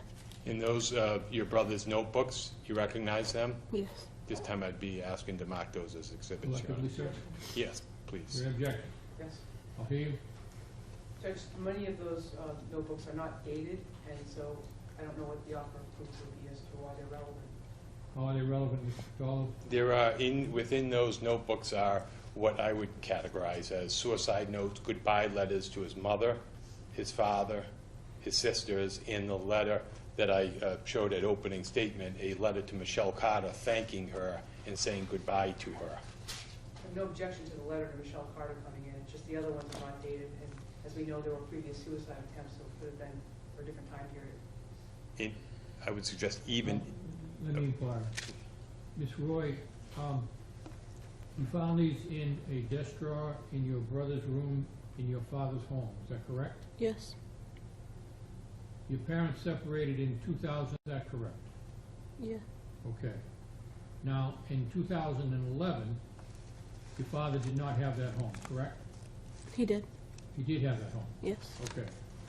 And your brother Conrad would have had this desk in his home, in that home prior to 2011? Yes. Okay.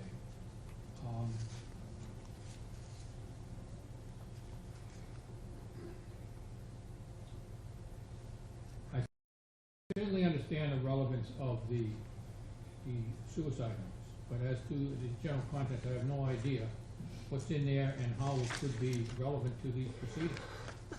I mean, is there any references therein, Mr. Cataldo, to Mr.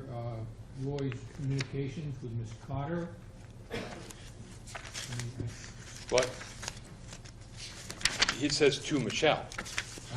You mentioned the letter, but Yes.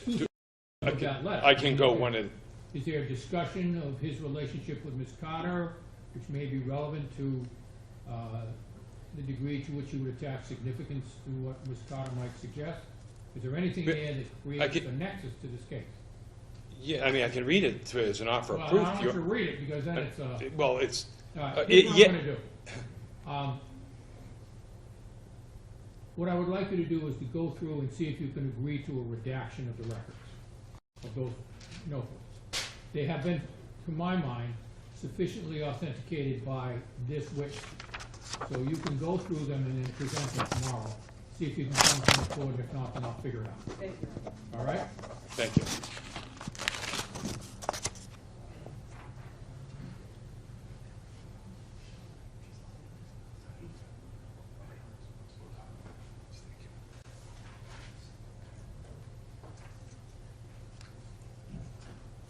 Nothing further, Your Honor. All right. Any redirect?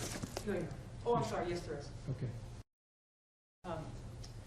Ms. Roy, you were asked about the text that you had sent back to Michelle Carter on Saturday evening about Conrad being at your dad's. Yeah. Was that in fact the truth? No, I lied. And why did you lie about that? Because he said that he was going to his friend Ariana's house, who's a girl, so that's how she'd feel. Because she told you in the text previous that she was now his girlfriend? Yes. And so what did you do? You went and talked to your mom? Yeah. What did your mom say? Just how she'd feel. Because she told you in the text previous that she was now his girlfriend? Yes. And so what did you do? You went and talked to your mom? Yeah. What did your mom say? Just that. Sustained. After talking to your mom, what did you then reply to Michelle? That he was at my dad's house. But you know he wasn't at your dad's house. Mhm. Nothing. Anything? And in that text, you specifically told Michelle second. So, So to be clear that's about what I that. want to be clear about. Yeah, no, you're right. Yeah. All right, so Michelle had inquired by text to you, do you know where your brother is? And she was concerned. Is that right? She said she was worried. Yeah. And then you responded, something to the effect, I spoke with my dad and said, Conrad's over there sleeping. Yeah. Thank you. Anything further, Ms. Flynn? No, Your Honor, thank you. You may step down, Mr. Roy. Thank you for your assistance in this case. Said, Conrad's over there sleeping. Yeah. Thank you. Anything further, Ms. Flynn? No, Your Honor, thank you. You may step down, Mr. Roy. Thank you for your assistance in this case. Commonwealth have a further. You do, Your Honor. Tom Gamble, please. All right?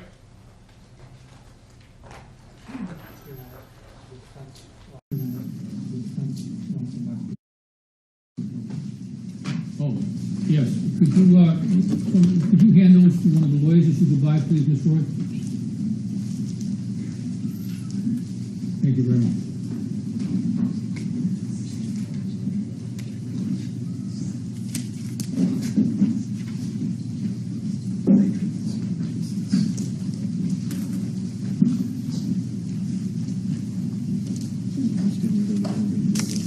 Good afternoon, sir. Please raise your hand. Tonight before the court, swear testimony about to give you the truth, the whole truth, and nothing but the truth, so help you God. Proceed, please.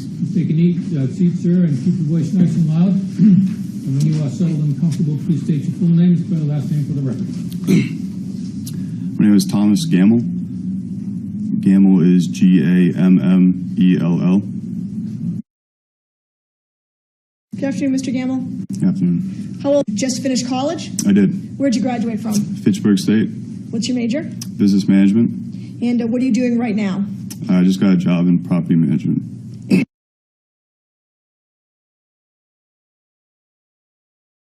are you going to be working? Boston. When did you start that? Tomorrow. And did you go to Fitchburg all 4 years? Yes. And when you went to Fitchburg, where did you live? Off campus. Where did you grow up? Mattapoisett. When were you born in Mattapoisett, or did you move there at some point? I was born in North Providence. I moved to Mattapoisett when I was about 8. And after you moved to Mattapoisett, did you meet someone by the name of Conrad Roy III? Yes. And what did you call him? My friend. Best friend. And how long, said you moved here when you were around 8, how long had you lived here when you became friends with Conrad? Only a couple years. What types of things do you guys do together? We played sports. What type of sports? Baseball, basketball, football. How far apart were your two houses? Couple miles. Did you go to the same school, the grammar school? Yes. And as you continued to get older, 3rd, 4th, 5th, 6th grade, did your friendship continue? Yes. And at some point, did you go to different high schools? Yes. What high school did you go to? I went to Old Colony. And is that a VOTEC school? Yes. And to your knowledge, what high school did your friend Conrad go to? Old Rochester. After you guys went to 2 separate high schools, did you continue to stay in touch? Yes. How'd you do that? What types of things would you do together? Play basketball, baseball, that kind of stuff. And during the school year, how often would you guys see each other? Very often. And how about in the summertime? Often. Do you ever go over his house? Yep. Living at 2 separate houses. Yes. And when that happened, where would you usually see him? His mom's house or his dad? Or both? Kind of both. And did you have an opportunity to observe his relationship with his little sisters? Yes. And what observations did you make of his relationship with his sisters? He loved them very much. And of his 2 parents, who would you say you observed him to be closer to, his mom or his dad? His mom. Now, as Conrad got older and as you got older, did there come a time when you saw signs that he might be kind of shy or socially reserved, more so than maybe you? Yes. And at what age did you begin to notice that about your friend, that he was maybe a little quieter or a little bit more anxious in public than you? High school. And did he ever, just yes or no, did he ever talk to you about the fact that he might have some social anxiety? Yes. And did you sort of talk to him about that as well? Mm-hmm. And although you guys went to 2 separate high schools, did he ever talk to you about his relationships with girls? Yes. Do you talk about that a lot or just sometimes? Just sometimes. Did you ever meet his girlfriend, Catherine Ball? I did not. Did he ever talk about her with you? Not much. How about Michelle Carter? Did you ever hear the name Michelle Carter prior to your friend's death? No. And drawing your attention to the end of June, time when Conrad came to visit you at Fitchburg. Yes. And what was going to be the plan relative to him visiting or staying with you? He was going to stay for the summer, and then he was going to enroll in the fall. Were you already attending Fitchburg at that time, sir? Yes. And what types of things did you have going on that summer? Were you going to be working or playing sports? Yeah, I was working for the school. And what kinds of things were you doing for the school? Like grounds crew stuff. And where was Conrad going to be living that summer? What was the plan? At my apartment. Was he going to have his own room or share a room with you? He was going to have his own room. How many other guys lived there other than you and hopefully Conrad? For the summer, it was just me and one other. And after he got up there or was going to move in with you, did you see him? Like, did he come and check in with you and say, hey, I'm staying, or whatever? After one? When he got there, did you sort of hang around with him for a couple of days after he got to Fitchburg? Yeah. Okay. And did there come a time after a few days passed that he maybe didn't seem like he wanted to stay as much? Yes. Can you tell the court a little bit about that, please? Basically, he said he was homesick. He wanted to go home. Did Conrad have a cell phone? Yes. And was that, other than when he came to visit you, is that how you guys usually communicated, via cell phone? Yes. And after he told you that he was homesick, what happened next, Tom? He went home. And after he went home, did you talk to him at all? Mm-hmm. And tell us about that. What type of communication did you guys have after he left? Just mostly through text message. And drawing your attention now to the time frame of July 12th of 2014 to July 13th, 2014, specifically the 13th, did someone contact you about whether or not if you knew where Conrad was? Yes. Okay. Who contacted you first, Tom? First was his mom, I believe. And at that point, did you have any knowledge of where your friend was? No. Do you remember when the last time you had talked to him in relation? I can't remember. And after you spoke to his mom, do you remember talking to anybody else? Yes. Who else did you talk to? A police officer called me, and Ariana Taylor. And tell us about Ariana Taylor. Did you know who she was? Yes. And who was she? She's a friend of Conrad's. Had you met her through Conrad? Yes. And how many times do you think you met Ariana? A handful, probably 5. Did you have a friendship with Ms. Taylor independent of sort of being friends with her through your friend? No. And after you spoke with the police officer and Ariana, was it your understanding whether or not Conrad had been found yet? No. How did you learn what had happened to him? Ariana called me. And after Ariana called you at some later time, did you become aware that there was a wake and a funeral and that type of thing for your friend? Yes. Now I'm going to fast forward a little bit to September of 2014, okay? Do you have Facebook, or did you have Facebook back then? Yes. How active were you on Facebook, sir? Fairly active. And would you use it, would you do instant messages as well as read people's public postings, that sort of thing? Yes. And did there come a time in September 2014 that you learned either from Facebook yourself and Facebook that someone had a page dedicated to Homers for Conrad? Yes. How did you become aware of that, Tom? I think it just popped up because I was friends with Conrad on Facebook, so he was tagged in it. Okay. What does tagging mean? Basically, you put somebody's name and it links you to their page. And were you friends with Conrad Roy prior to his death on Facebook? Yes. So when the ad pops up, is there any contact information for who's running this Homers for Conrad? Yes. And what was the name? Michelle? Did that name mean anything to you at that time? No. So what did you do? I contacted her. And how did you contact her? Facebook. And did you have a back and forth with someone identified as Michelle on Facebook? Yes.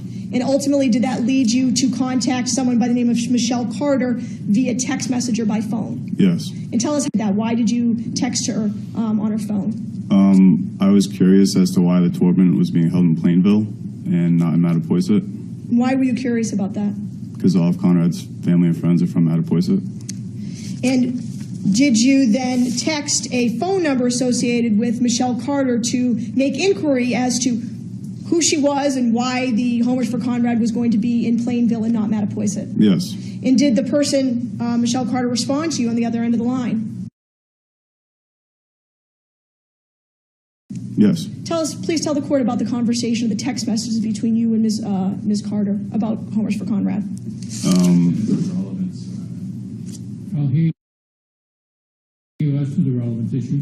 Absolutely, Your Honor. I would suggest what he's going to describe, and was only going to show a few text messages, is that when Mr. Gamble suggests that the Homers for Conrad Roy's for Mattapoisett is in Plainville, the defendant becomes upset and then suggests that Mr. Gamble is trying to take credit for her idea. She says, okay, awesome, thank you. You're not taking credit for my idea, right? All right. I think it goes to... The question is overruled. You Thank can you. have the question. What did you guys talk about on this conversation? Basically, first I asked why I was in Plainville. She just said that she set up there and she's running the whole thing. And we just kind of went back and forth on that.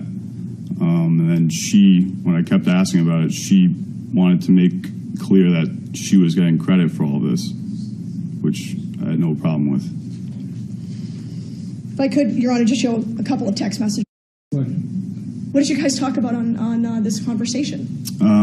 Basically, first I asked why I was in Plainville. She just said that she set up there and she's running the whole thing. And we just kind of went back and forth on that. And then when I kept asking about it, she wanted to make clear that she was getting credit for all this, which I had no problem with. If I could, Your Honor, just show a couple of text messages of this group, please, with the court's permission. 34, please. Strike that. So August 27, 2014 at 12:47 p.m., number 36.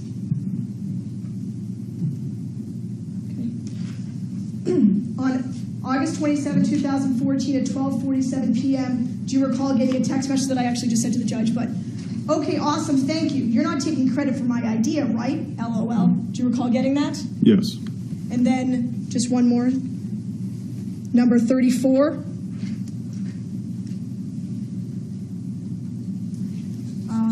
One more.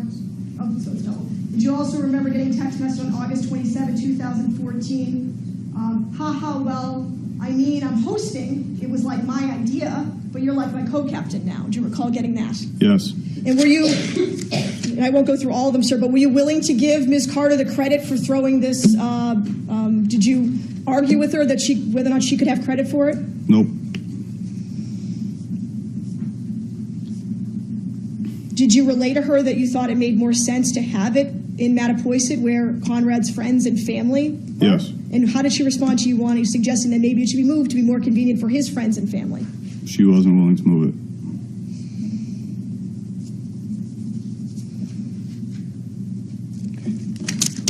Given that she wasn't willing to move it, sir, what did you do? I went to the tournament. And did you organize a team, sir? I did. And can you tell us a little bit about the Homers for Conrad, please? I got a team full of guys that I go to school with at Fitchburg together, and we played in the tournament. Did another friend by the name of Louis, one of Conrad's other friends, did he have a team as well? Yes. And approximately of all the people at this benefit or Homers for Conrad, how many people would you say you actually knew? About half. Okay. And what would you consider your relationship to Conrad to have been?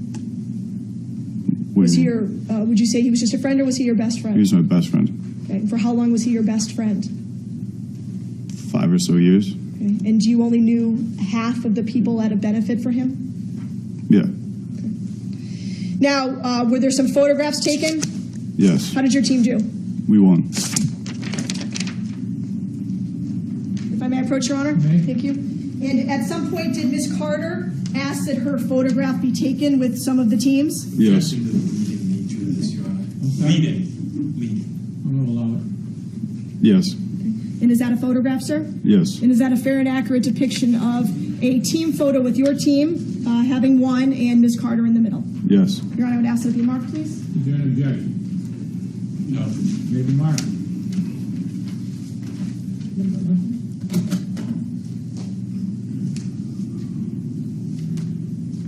And just for the record, oh, sorry.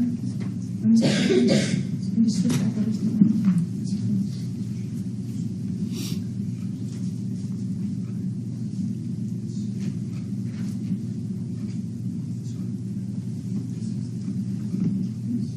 Where are you?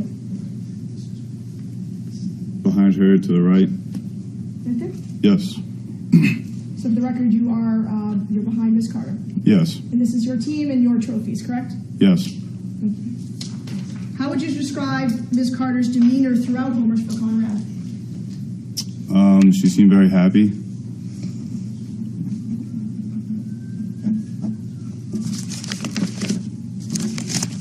If I could have one moment, please, Your Honor? Yes.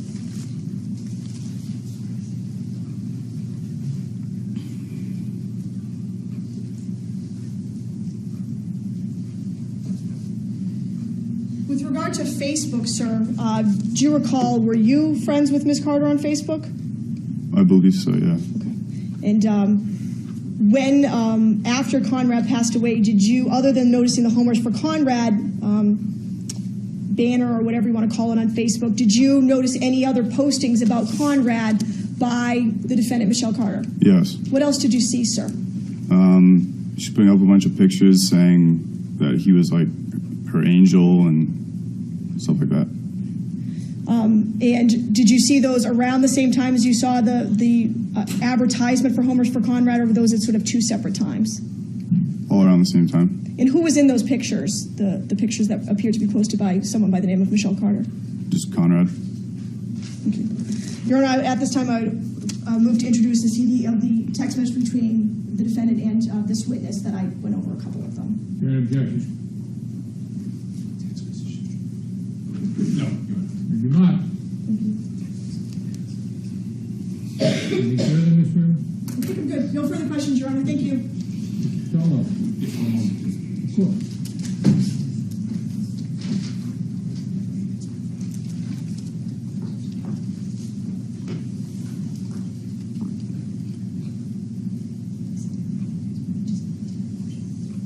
Mr. Gamble, you were Conrad Roy's best friend? Yes. Isn't it true that on October 10th of 2012, that Michelle Carter reached out to you and had a Facebook conversation with you? I believe so. Okay. And she asked you how Conrad was? I have no idea. About when Conrad had tried to kill himself in 2012, when he was just out of the hospital in early October. Okay, yep. And in fact, she said, you told her that he's doing a lot better now, but he was in the hospital for a week. You filled her in on what had gone on with him, did you? And she said, I know, but he told me he was going to kill himself last night. Is he okay? Remember her telling you this? I don't remember that. Do you remember saying, I don't know, I haven't talked to him since yesterday afternoon. What time did you talk to him? Do you remember any of that? No. But you did in 2012, when Conrad had tried to take his own life, speak to Michelle. Yes. And she told you that she was concerned about it. Yes. And then in 2013, August 23rd of 2013, you recall Michelle, hey Tom, I just wanted to thank you for helping Conrad today. He's a really important friend, you're a really important friend to him, and I know you really got through to him and helped him, so thank you so much. Remember that? Yes. And you said, no need to thank me, just trying to be a good friend, that's all. And Michelle,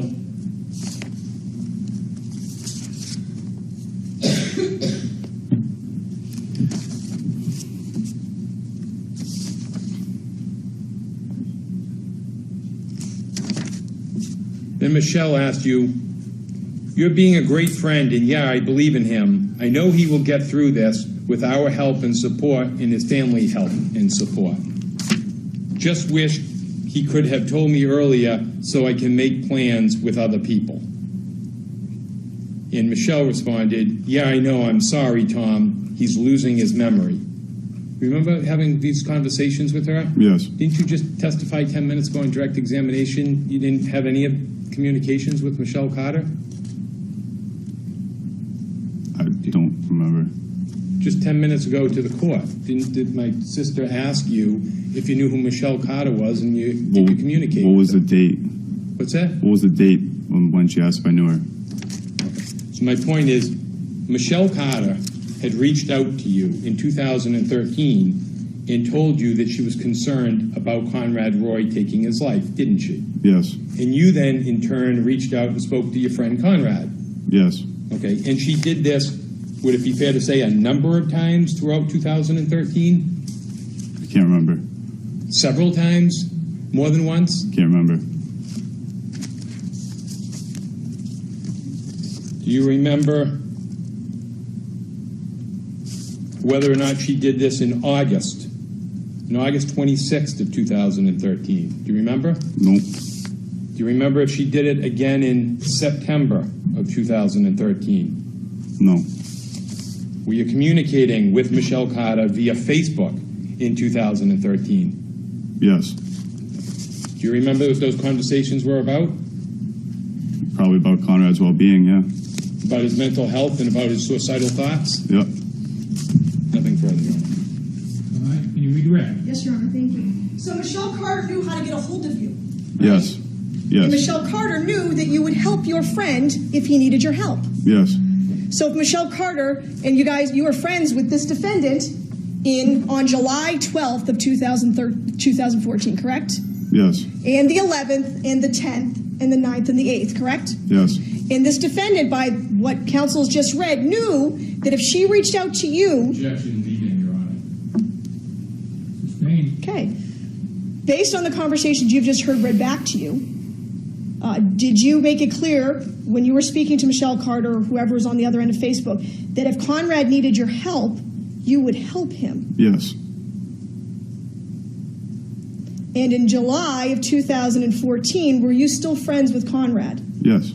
And did this defendant, from July 1st, 2014, to when you found out your best friend had died in a car, did she ever do the same things she had done in the past and reach out to you and ask you to help your friend? No. Nothing further. Hold on. Nothing further. Ms. Cross? Yes. In 2014, in June and July, you were in contact with Conrad Roy, Yes. right? And you spoke to him in person, Yes. and you also spoke to him via electronic communications? Yes. Okay, was that by text, Yes. also Snapchat? Yes. And Conrad Roy never told you that somebody was pressuring him to commit suicide? No. Nothing further. All right, you're all set? I am, thank you. Thank you. Sir, you may step down. Thank you for your assistance in this case. You are free to go. If no one has any concern of this witness remaining, correct? Absolutely not, Free to Your Honor. go. Thank you. You have a further witness? Your Honor, may we approach this briefly? You may. Thank you.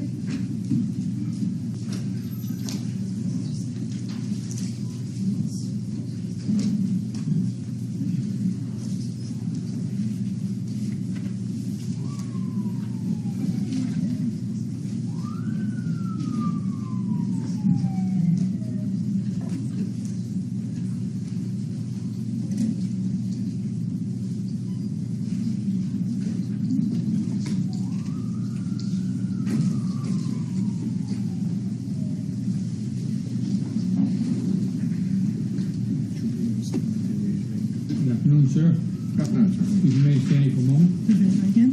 Smile before the court. You swear the testimony about to give to be the truth, the whole truth, and nothing but the truth, so help you God. I do. All right, please take a seat, make yourself nice and comfortable, keep your voice up nice and loud. And when you are settled and comfortable, please state your full name, spell your last name for the record.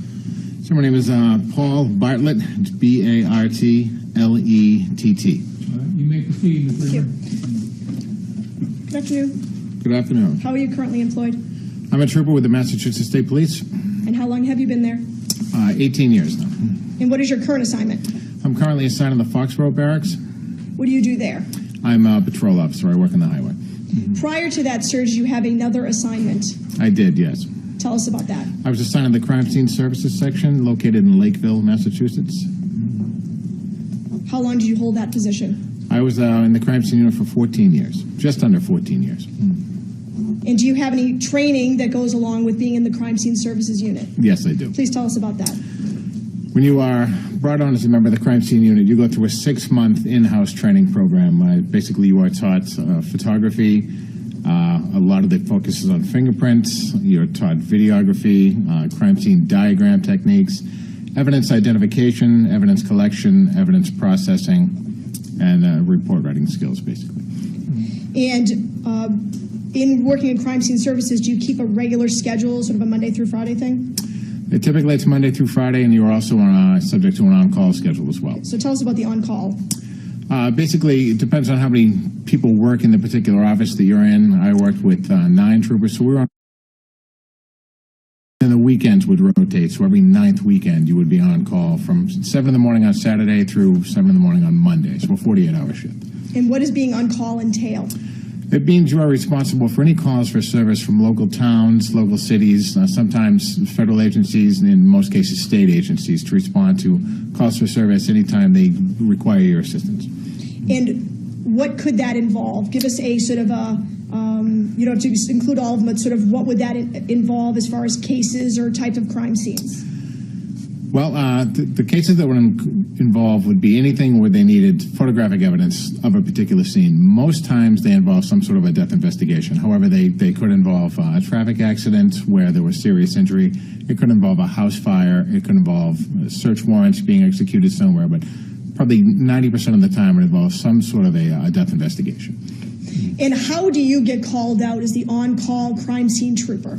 I will be called from the duty office of basically the troop headquarters of whatever troop is requesting the assistance. In most cases, it would have come from the D Troop headquarters, which is located in Middleborough. And if the state police crime scene unit is being dispatched, does that also usually mean that there's going to be a trooper from a CPAC unit or a troop sent as well? That's right. Typically what will happen is a local PD or a local city will contact the duty office. The duty office will in turn then turn around and contact a representative from the district attorney's office, a trooper from the district attorney's office, and I'll usually get that call at the same time. And with regard to that, sir, could you please explain to the court a little bit about how the local police and the CPAC unit, or now that's the old acronym, but in this case, the Bristol County District Attorney's Office troopers, how they will work an investigation together? Sort of how does that work? Basically, all deaths need to be reported. All deaths that are outside of a hospital need to be reported to the district attorney's office. So the district attorney's office has troopers anywhere from 10 to, in some cases, 20 troopers who are assigned to the district attorney's office, and that's what they do. They investigate deaths sort of all over that particular county. And the reason that's done is basically to streamline it, because in many communities, you'll go a long time in between deaths, between someone who dies of an overdose or someone who just dies in their home, something like that. And basically the district attorney's office, the representatives from them will sort of just help them along and sort of speed up the process. And as an individual who either takes video or pictures, or do you sometimes also do like charts and things of that nature as well? Diagrams, yes. Diagrams. Are you then called out on all sorts of unattended deaths, meaning anything from a potential suicide all the way up to a homicide? Yes. And are different sort of amounts of crime scene services people dispatched depending on what type of call it is? Depending upon the type of call, depending upon the scope of the scene, if there's one scene, if there's multiple scenes, then yes, that might require more people. In this particular case, now talking about here, drawing your attention to July 13th of 2014, were you on call? I was, yes. And were you asked to go assist a local, meaning Fairhaven Police Department, with an investigation? Yes, I was. And upon getting that call, sir, where did you go? I responded to, it was the Kmart Plaza on Route 6 in Fairhaven. And when you arrived, sir, can you tell us whether or not any local guys were on scene already? When I arrived, I was given the location of just the parking lot in the Kmart, and when I arrived, I had a hard time finding them. It was sort of the middle of I believe it was a Sunday afternoon, and the Kmart was open. It was obviously quite crowded. So I had to drive around for a little while, and then eventually I drove around the back, and I did locate the Fairhaven police officers, yes. Okay, so you knew you were going to a crime scene, and you yourself still had difficulty finding the car that the victim was in. I did. That Conrad was in. I apologize for using an inappropriate word, Your Honor. That Conrad was in. That's correct, yes. And how long would you say you drove around for? Probably 5 minutes. And after about 5 minutes, did you find where you were going to? I did. And where did you go in relation to the Kmart? I went around, the Kmart, I believe, faces north. I went around the east, then traveled, traveling south, then I traveled to the west, and that's when, as I came around the corner on the west side of the building, that's when I located them. And did you see whether or not, and what did you locate? What was there? I believe there was one marked Fairhaven police cruiser, one unmarked cruiser, and then there was some crime scene tape set up. And did you do something? I did. What'd you do? I made contact with the investigators, introduced myself, and I basically took photographs of the scene. Now, sir, and I believe we've looked at, with Exhibit 6, some of your photographs. What is your job from crime scene in relation to taking photographs versus the local guys who are also taking photographs? Will there sometimes be both sets of people taking photographs?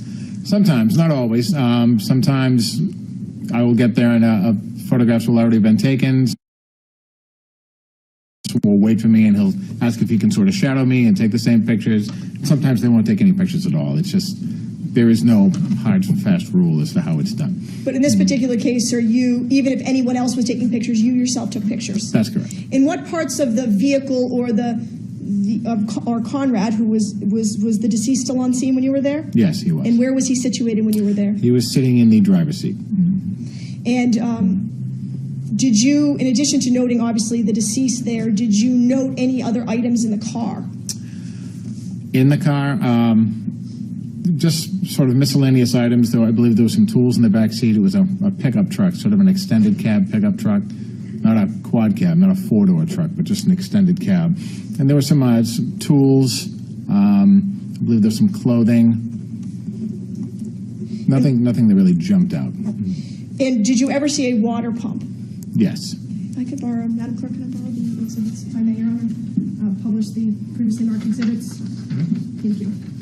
So showing you what is part of Exhibit 6, sir, do you recognize that item? I do, yes. And what did that look like to you? I believed at the time it to be a generator, but I later, looking at it closer, we determined it was a water pump, yes. And what is, and you saw it, so what is a water pump, or what did you see when you looked at it? Basically, a water pump is something that you would attach a hose to this particular motor. You would put a hose in an area that was flooded or something you wanted to remove water from. You would attach a separate hose and lead the water out. You'd start the motor. It would pump the water from where you wanted to remove it out to where you wanted it to go. And are you aware, based on your experience of having been to other scenes, what does water pump, what does it take in and what does it emit, if you know? It's my understanding that it needs oxygen to burn. It's a combustion engine. It requires oxygen in order to run, and it emits carbon monoxide. And sir, have you been to scenes where other individuals have died from carbon monoxide poisoning? Yes, I have. And have you ever noticed about their bodies, is there anything distinctive about the people after they have passed as a result of carbon monoxide poisoning? In my experience, yes. And what is that? The skin begins to turn a sort of a bright red color. And in this particular case, did you make any such observations about the body of Conrad Roy? I did, yes. With regard to the truck itself, what would you describe its overall condition to be? Clean, kind of messy, very messy? Do you mean the interior? The interior, yeah. The interior, I would say it was somewhat messy. It certainly wasn't the worst car I've ever seen, but it wasn't the tidiest car I'd ever seen either. And how long did you stay on scene, sir? I was probably there for an hour and a half to 2 hours, I would say.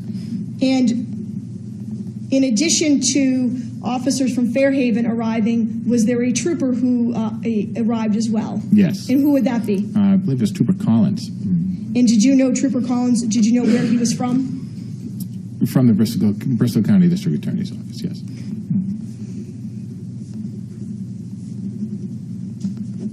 And after you left the scene, sir, after you'd taken your photographs, did that essentially end your role with regard to this particular investigation? Yes, it did. Nothing further. Thank you. Thank you. Mr. Cataldo, any questions, sir? Yes, sir. Good afternoon. Afternoon, sir. You took photographs of the scene? Yes. Do you have those with you today? No, I don't. And where are they? I believe the District Attorney's Office has some, and the others will be in the case file located in Lakeville.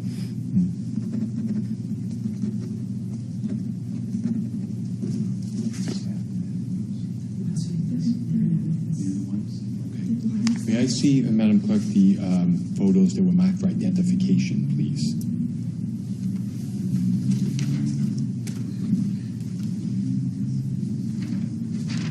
May I approach the witness? You may.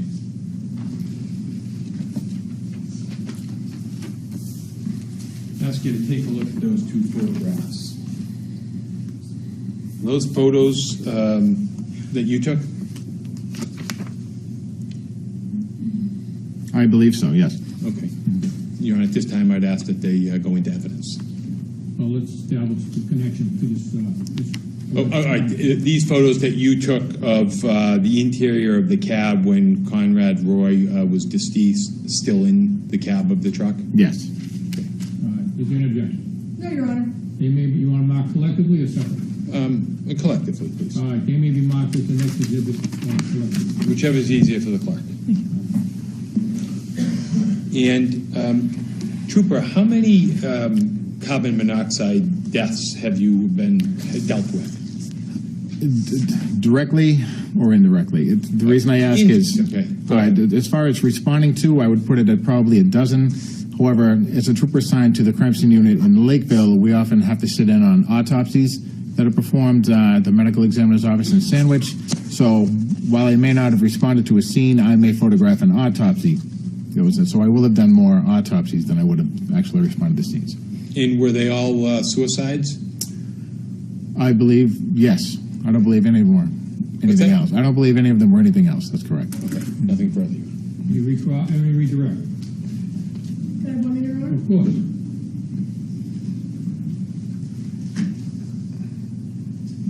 Nothing further, thank you. All right, Trooper, thank you very much for your assistance in this case. You're free to go, sir. Thank you, sir.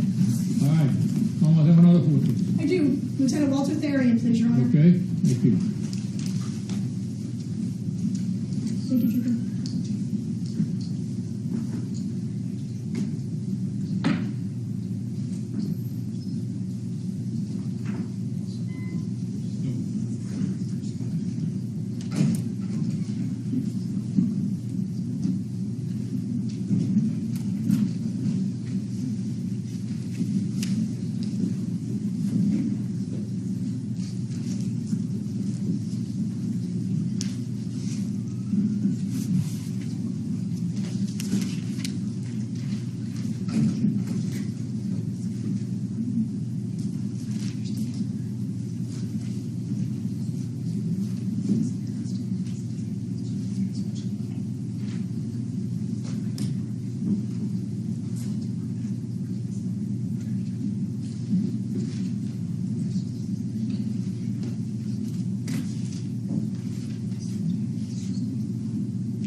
Good afternoon, sir. Good afternoon, Your Honor. Please remain standing for a moment while you are sworn. Please raise your right hand. This matter before the court, swear testimony about to give through the truth, the whole truth, and nothing but the truth, so help you God. I do. All right, please take a seat, make yourself nice and comfortable. Keep your voice up nice and loud for the benefit of everyone in the room. And when you are settled and comfortable, state your full name, spell your last name for the record. My full name is Wally Charles Therian, Therrien. You may proceed, Counsel. Thank you. Good afternoon, sir. Good afternoon. How are you employed? Well, I'm retired now, but I was a lieutenant on the Fairhaven Fire Department for 33 and a half years. And when did you retire? 2 years ago, in February. And how long did you work for the fire department? 33 and a half years. And when you retired, what rank were you? A lieutenant. And prior to that, what other ranks did you hold, if any? I was a firefighter for 4.5 years. And what is the job of the lieutenant at the Fairhaven Fire Department? What do you do? What did you Shift do? commander, we did it. We ran the shift, did inspections, responded to fire calls, did training. And where is the fire department in relation to the police department? In the same building, just next door. And have you received any hazmat training? We get some of that, yes. What does that mean? What am I asking you about? You're asking about hazardous materials? Yes, I am.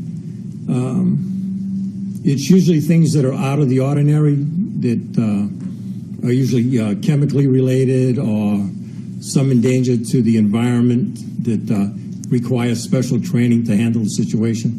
And as lieutenant for the fire department, was that one of the things that you did? I went to those classes. So I'm going to draw your attention now to back a couple of years ago when you were still with the fire department. That would be July 13th of 2014. Were you working that day? Yes, Okay, and what were you doing that day? Do you remember what you were doing when you got the call? just in the station. And did you get a call from a police officer or from somebody else? Our calls usually originate from the police dispatcher. And do you guys have, does the fire department have a separate dispatch, or do you utilize the same dispatch? So, strike that, let me ask a better question. Can a dispatcher at the police station also dispatch you guys? Yes, Okay. So if a call comes in for the police department, do they have the option of dispatching police, medics, and fire department all from the same place? yes, Okay. So back again, back to July 13th, 2014, were you asked to go someplace? yes, I was. And where were you asked to go? Kmart parking lot. And could you please describe the route you would have taken, strike that, could you please describe how far away the fire department is from the Kmart parking lot? It's a very short distance, I'd say a half of a mile. I could actually borrow the first blow up that I put in, with the court's permission. The other one. Thank you. I'm going to show you what's been introduced as Exhibit 4. Did I actually show you this earlier today? Yes, you did. If I may approach the witness? You may. Thank you. You can just hold it there and Yes. if you're uncomfortable. What are we looking at here? Whatever you're comfortable. You have a picture taken from the air of the vicinity of Kmart in the surrounding area. And where I wrote Kmart, would you agree that that's Kmart? Yes. Okay. And I know that the police station's not on the map, but could you point us in the direction where it would be if this was a larger blow up? It would be down the street on this side here. Over here? Yeah. So about a half a mile away, give or take? Yes, it's not far at all. And would you be able to take this road here, Manor Drive to Washington Street, or would you come up Elizabeth Street? No, we'd come up Washington Street. Okay, so right here? Yes. Okay. And is there a way to get into the Kmart parking lot from Washington Street? Yes, there is. Actually, I could.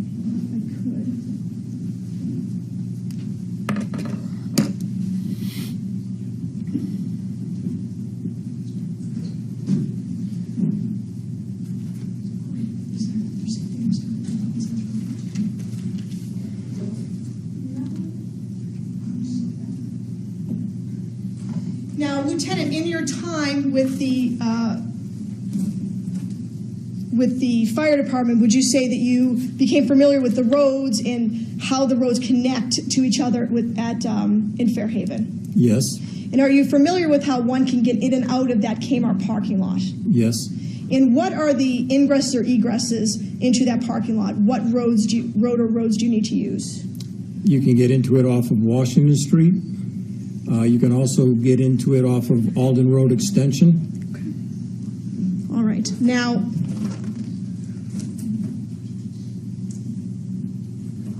may I approach, Your Honor? You may. Thank you.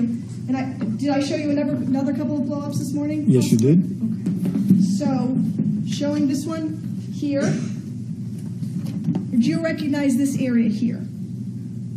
Yes, that's the entrance off of Washington Street. And it says Washington Street right there at Yes, the it bottom? does, yeah. And is that the Kmart we see with the big red K there? Yes. And what is this area here? That's just an egress and an entrance into the facility. So this is Washington Street here on the bottom, and would that be how you get in and then how you get out? That's correct.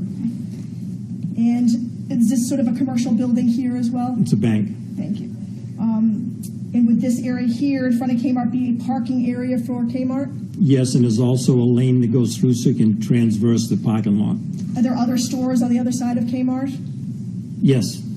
Now, this area here that in front of Kmart, that sort of open area, did that Kmart have a area where seasonal items might be kept during the summertime or warmer months, where that would be kept sort of in an open area there? Yes, they had a garden shop.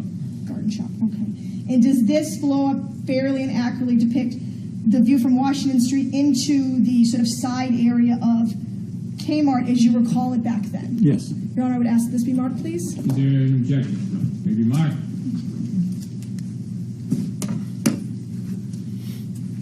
Be number 14, Your Honor. Thank you. Over here, I'll have one more. Sir, if I may?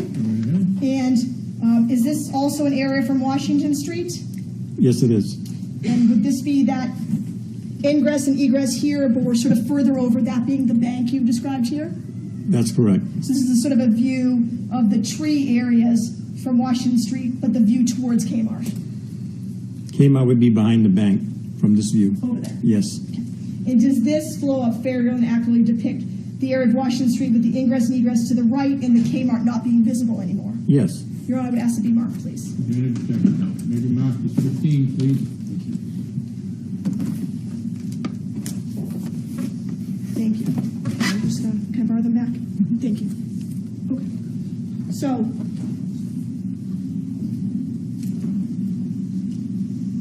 back to where we left off. So it's July 13th, 2014, you're getting a call, correct? Yes. You're at the fire station. Yes. What do you do? Where do you go?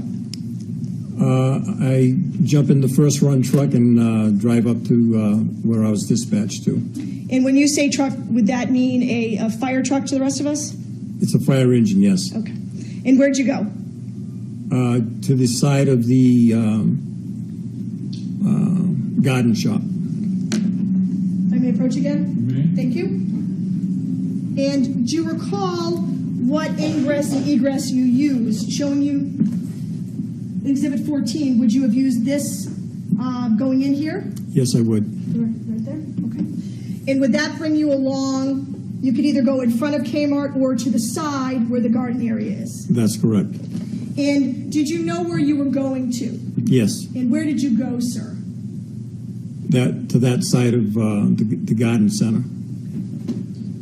So now, okay, thank you very much, Madam Clerk. Showing you now, Exhibit 5. Does that area look familiar to you?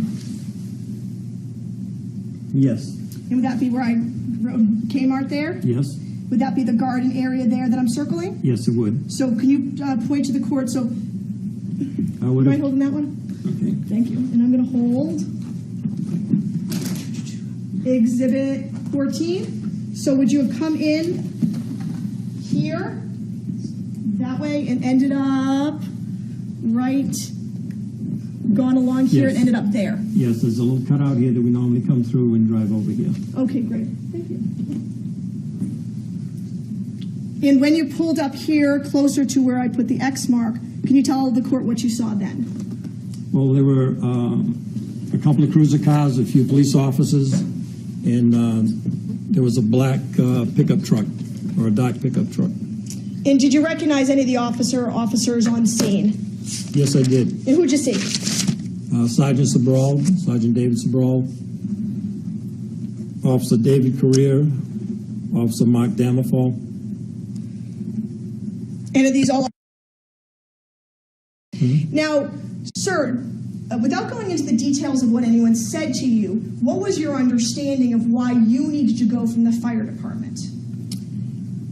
At that time, we had received, previous to that time, we had received an advisory from the State Fire Marshal's office that people were committing suicide by chemical reaction, and they were mixing a few chemicals together and creating a toxic atmosphere, and we were to be on the lookout for that type of setup in a car.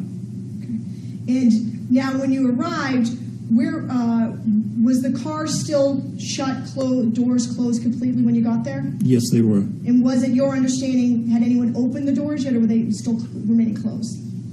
No, Sergeant Sobral had come up to me and he asked me to check out the vehicle. He wasn't sure if any of that was involved or not.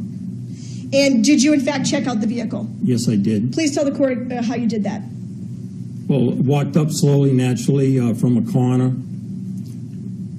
looked into the side windows and the back windows. This type of chemical agent that people were using at the time, the best way to describe it would be like you had an open bucket and you put some expansion foam in it, and it was all nice and small in the beginning, and then it expands and kind of frosts over. That's what we look for in that type of situation. And also the windows would be foggy. In this particular case, were the windows foggy? No. Sir, at what point, and fair to say at some point you realized there is a young man in the car? Yes. At what point when you were examining the vehicle or the outside of the vehicle, did you notice that there was a young man in the car? Where Fairly- were you? Fairly quickly, I was on the side, on the driver's side. You're on the driver's side. Now, when you looked around, did you see anything that your training told you that it means it's dangerous to open the car? No, I saw nothing that, there was a hazard to the first responders. And did you, just yes or no, did you then inform the responding officers that you hadn't found anything that would cause you concern based on your training and experience? Yes, What happened then? I opened the door.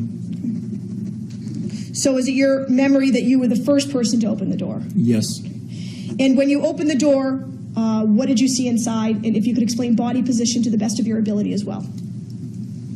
There was a party inside the vehicle. The head was kind of like backwards and into the corner. It was like a crew cab type situation. You had the front seat in a small cab space and couldn't see his head at first. If I may, Your Honor.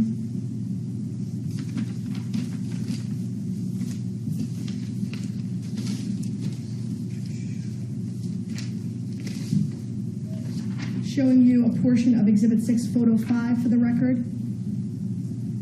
Does this picture look familiar to you? Not that you took it or anything like that, but does the person inside and the body position look familiar to you? Yes, Okay, and is that the position you found the gentleman in, the young man in when you opened the door?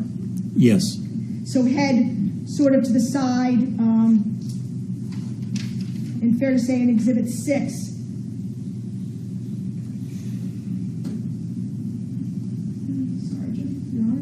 head not visible from the outside. correct. So based on the body position, the head would, unless you looked inside, you could not see Conrad's head unless you got closer and looked inside. Yes,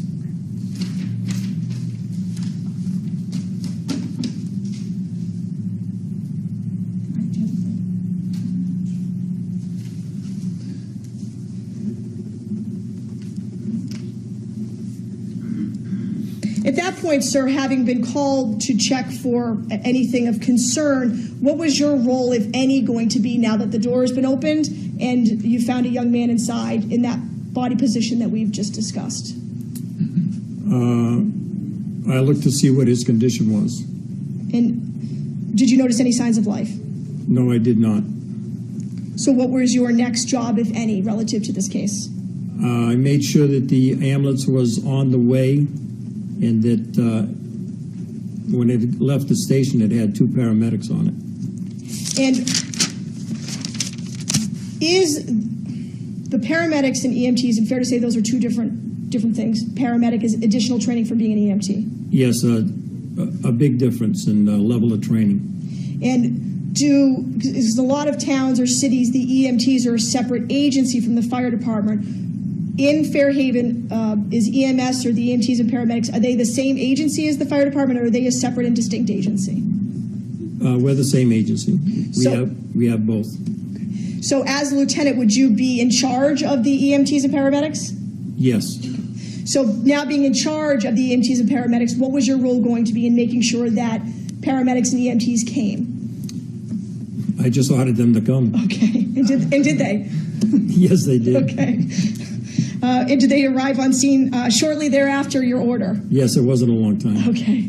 And when they got there, what was, now you being sort of their boss, what were they being called to do? Given the fact that you see no signs of life, what was their job going to be?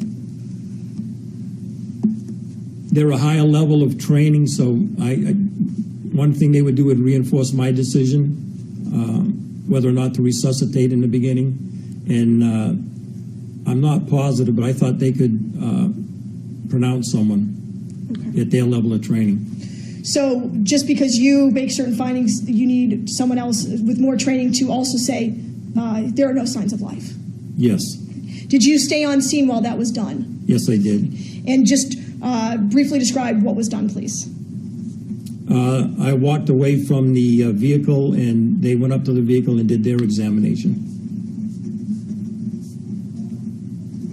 And afterwards, at some point, sir, was the medical examiner's office called, to your knowledge? At some point in time, yes. you have a policy with the, in your particular town, when someone presents with with no signs of life and an inability to resuscitate them, is there a policy then as to where the individual is going to go? Meaning, do you take them to the hospital when they have no signs of life and they cannot be resuscitated? No, we do not.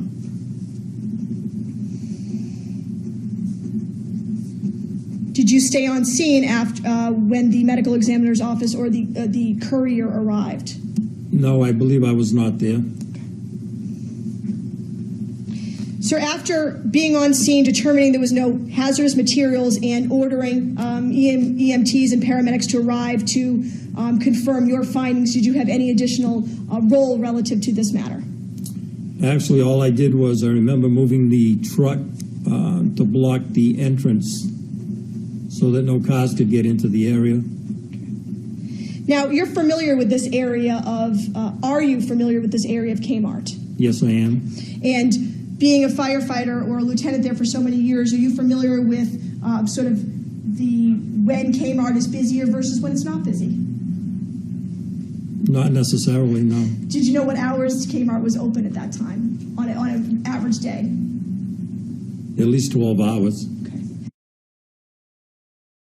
Where this pickup truck was, where Mr. Conrad Roy was found, is that a parking area? There are parking spaces there, yes.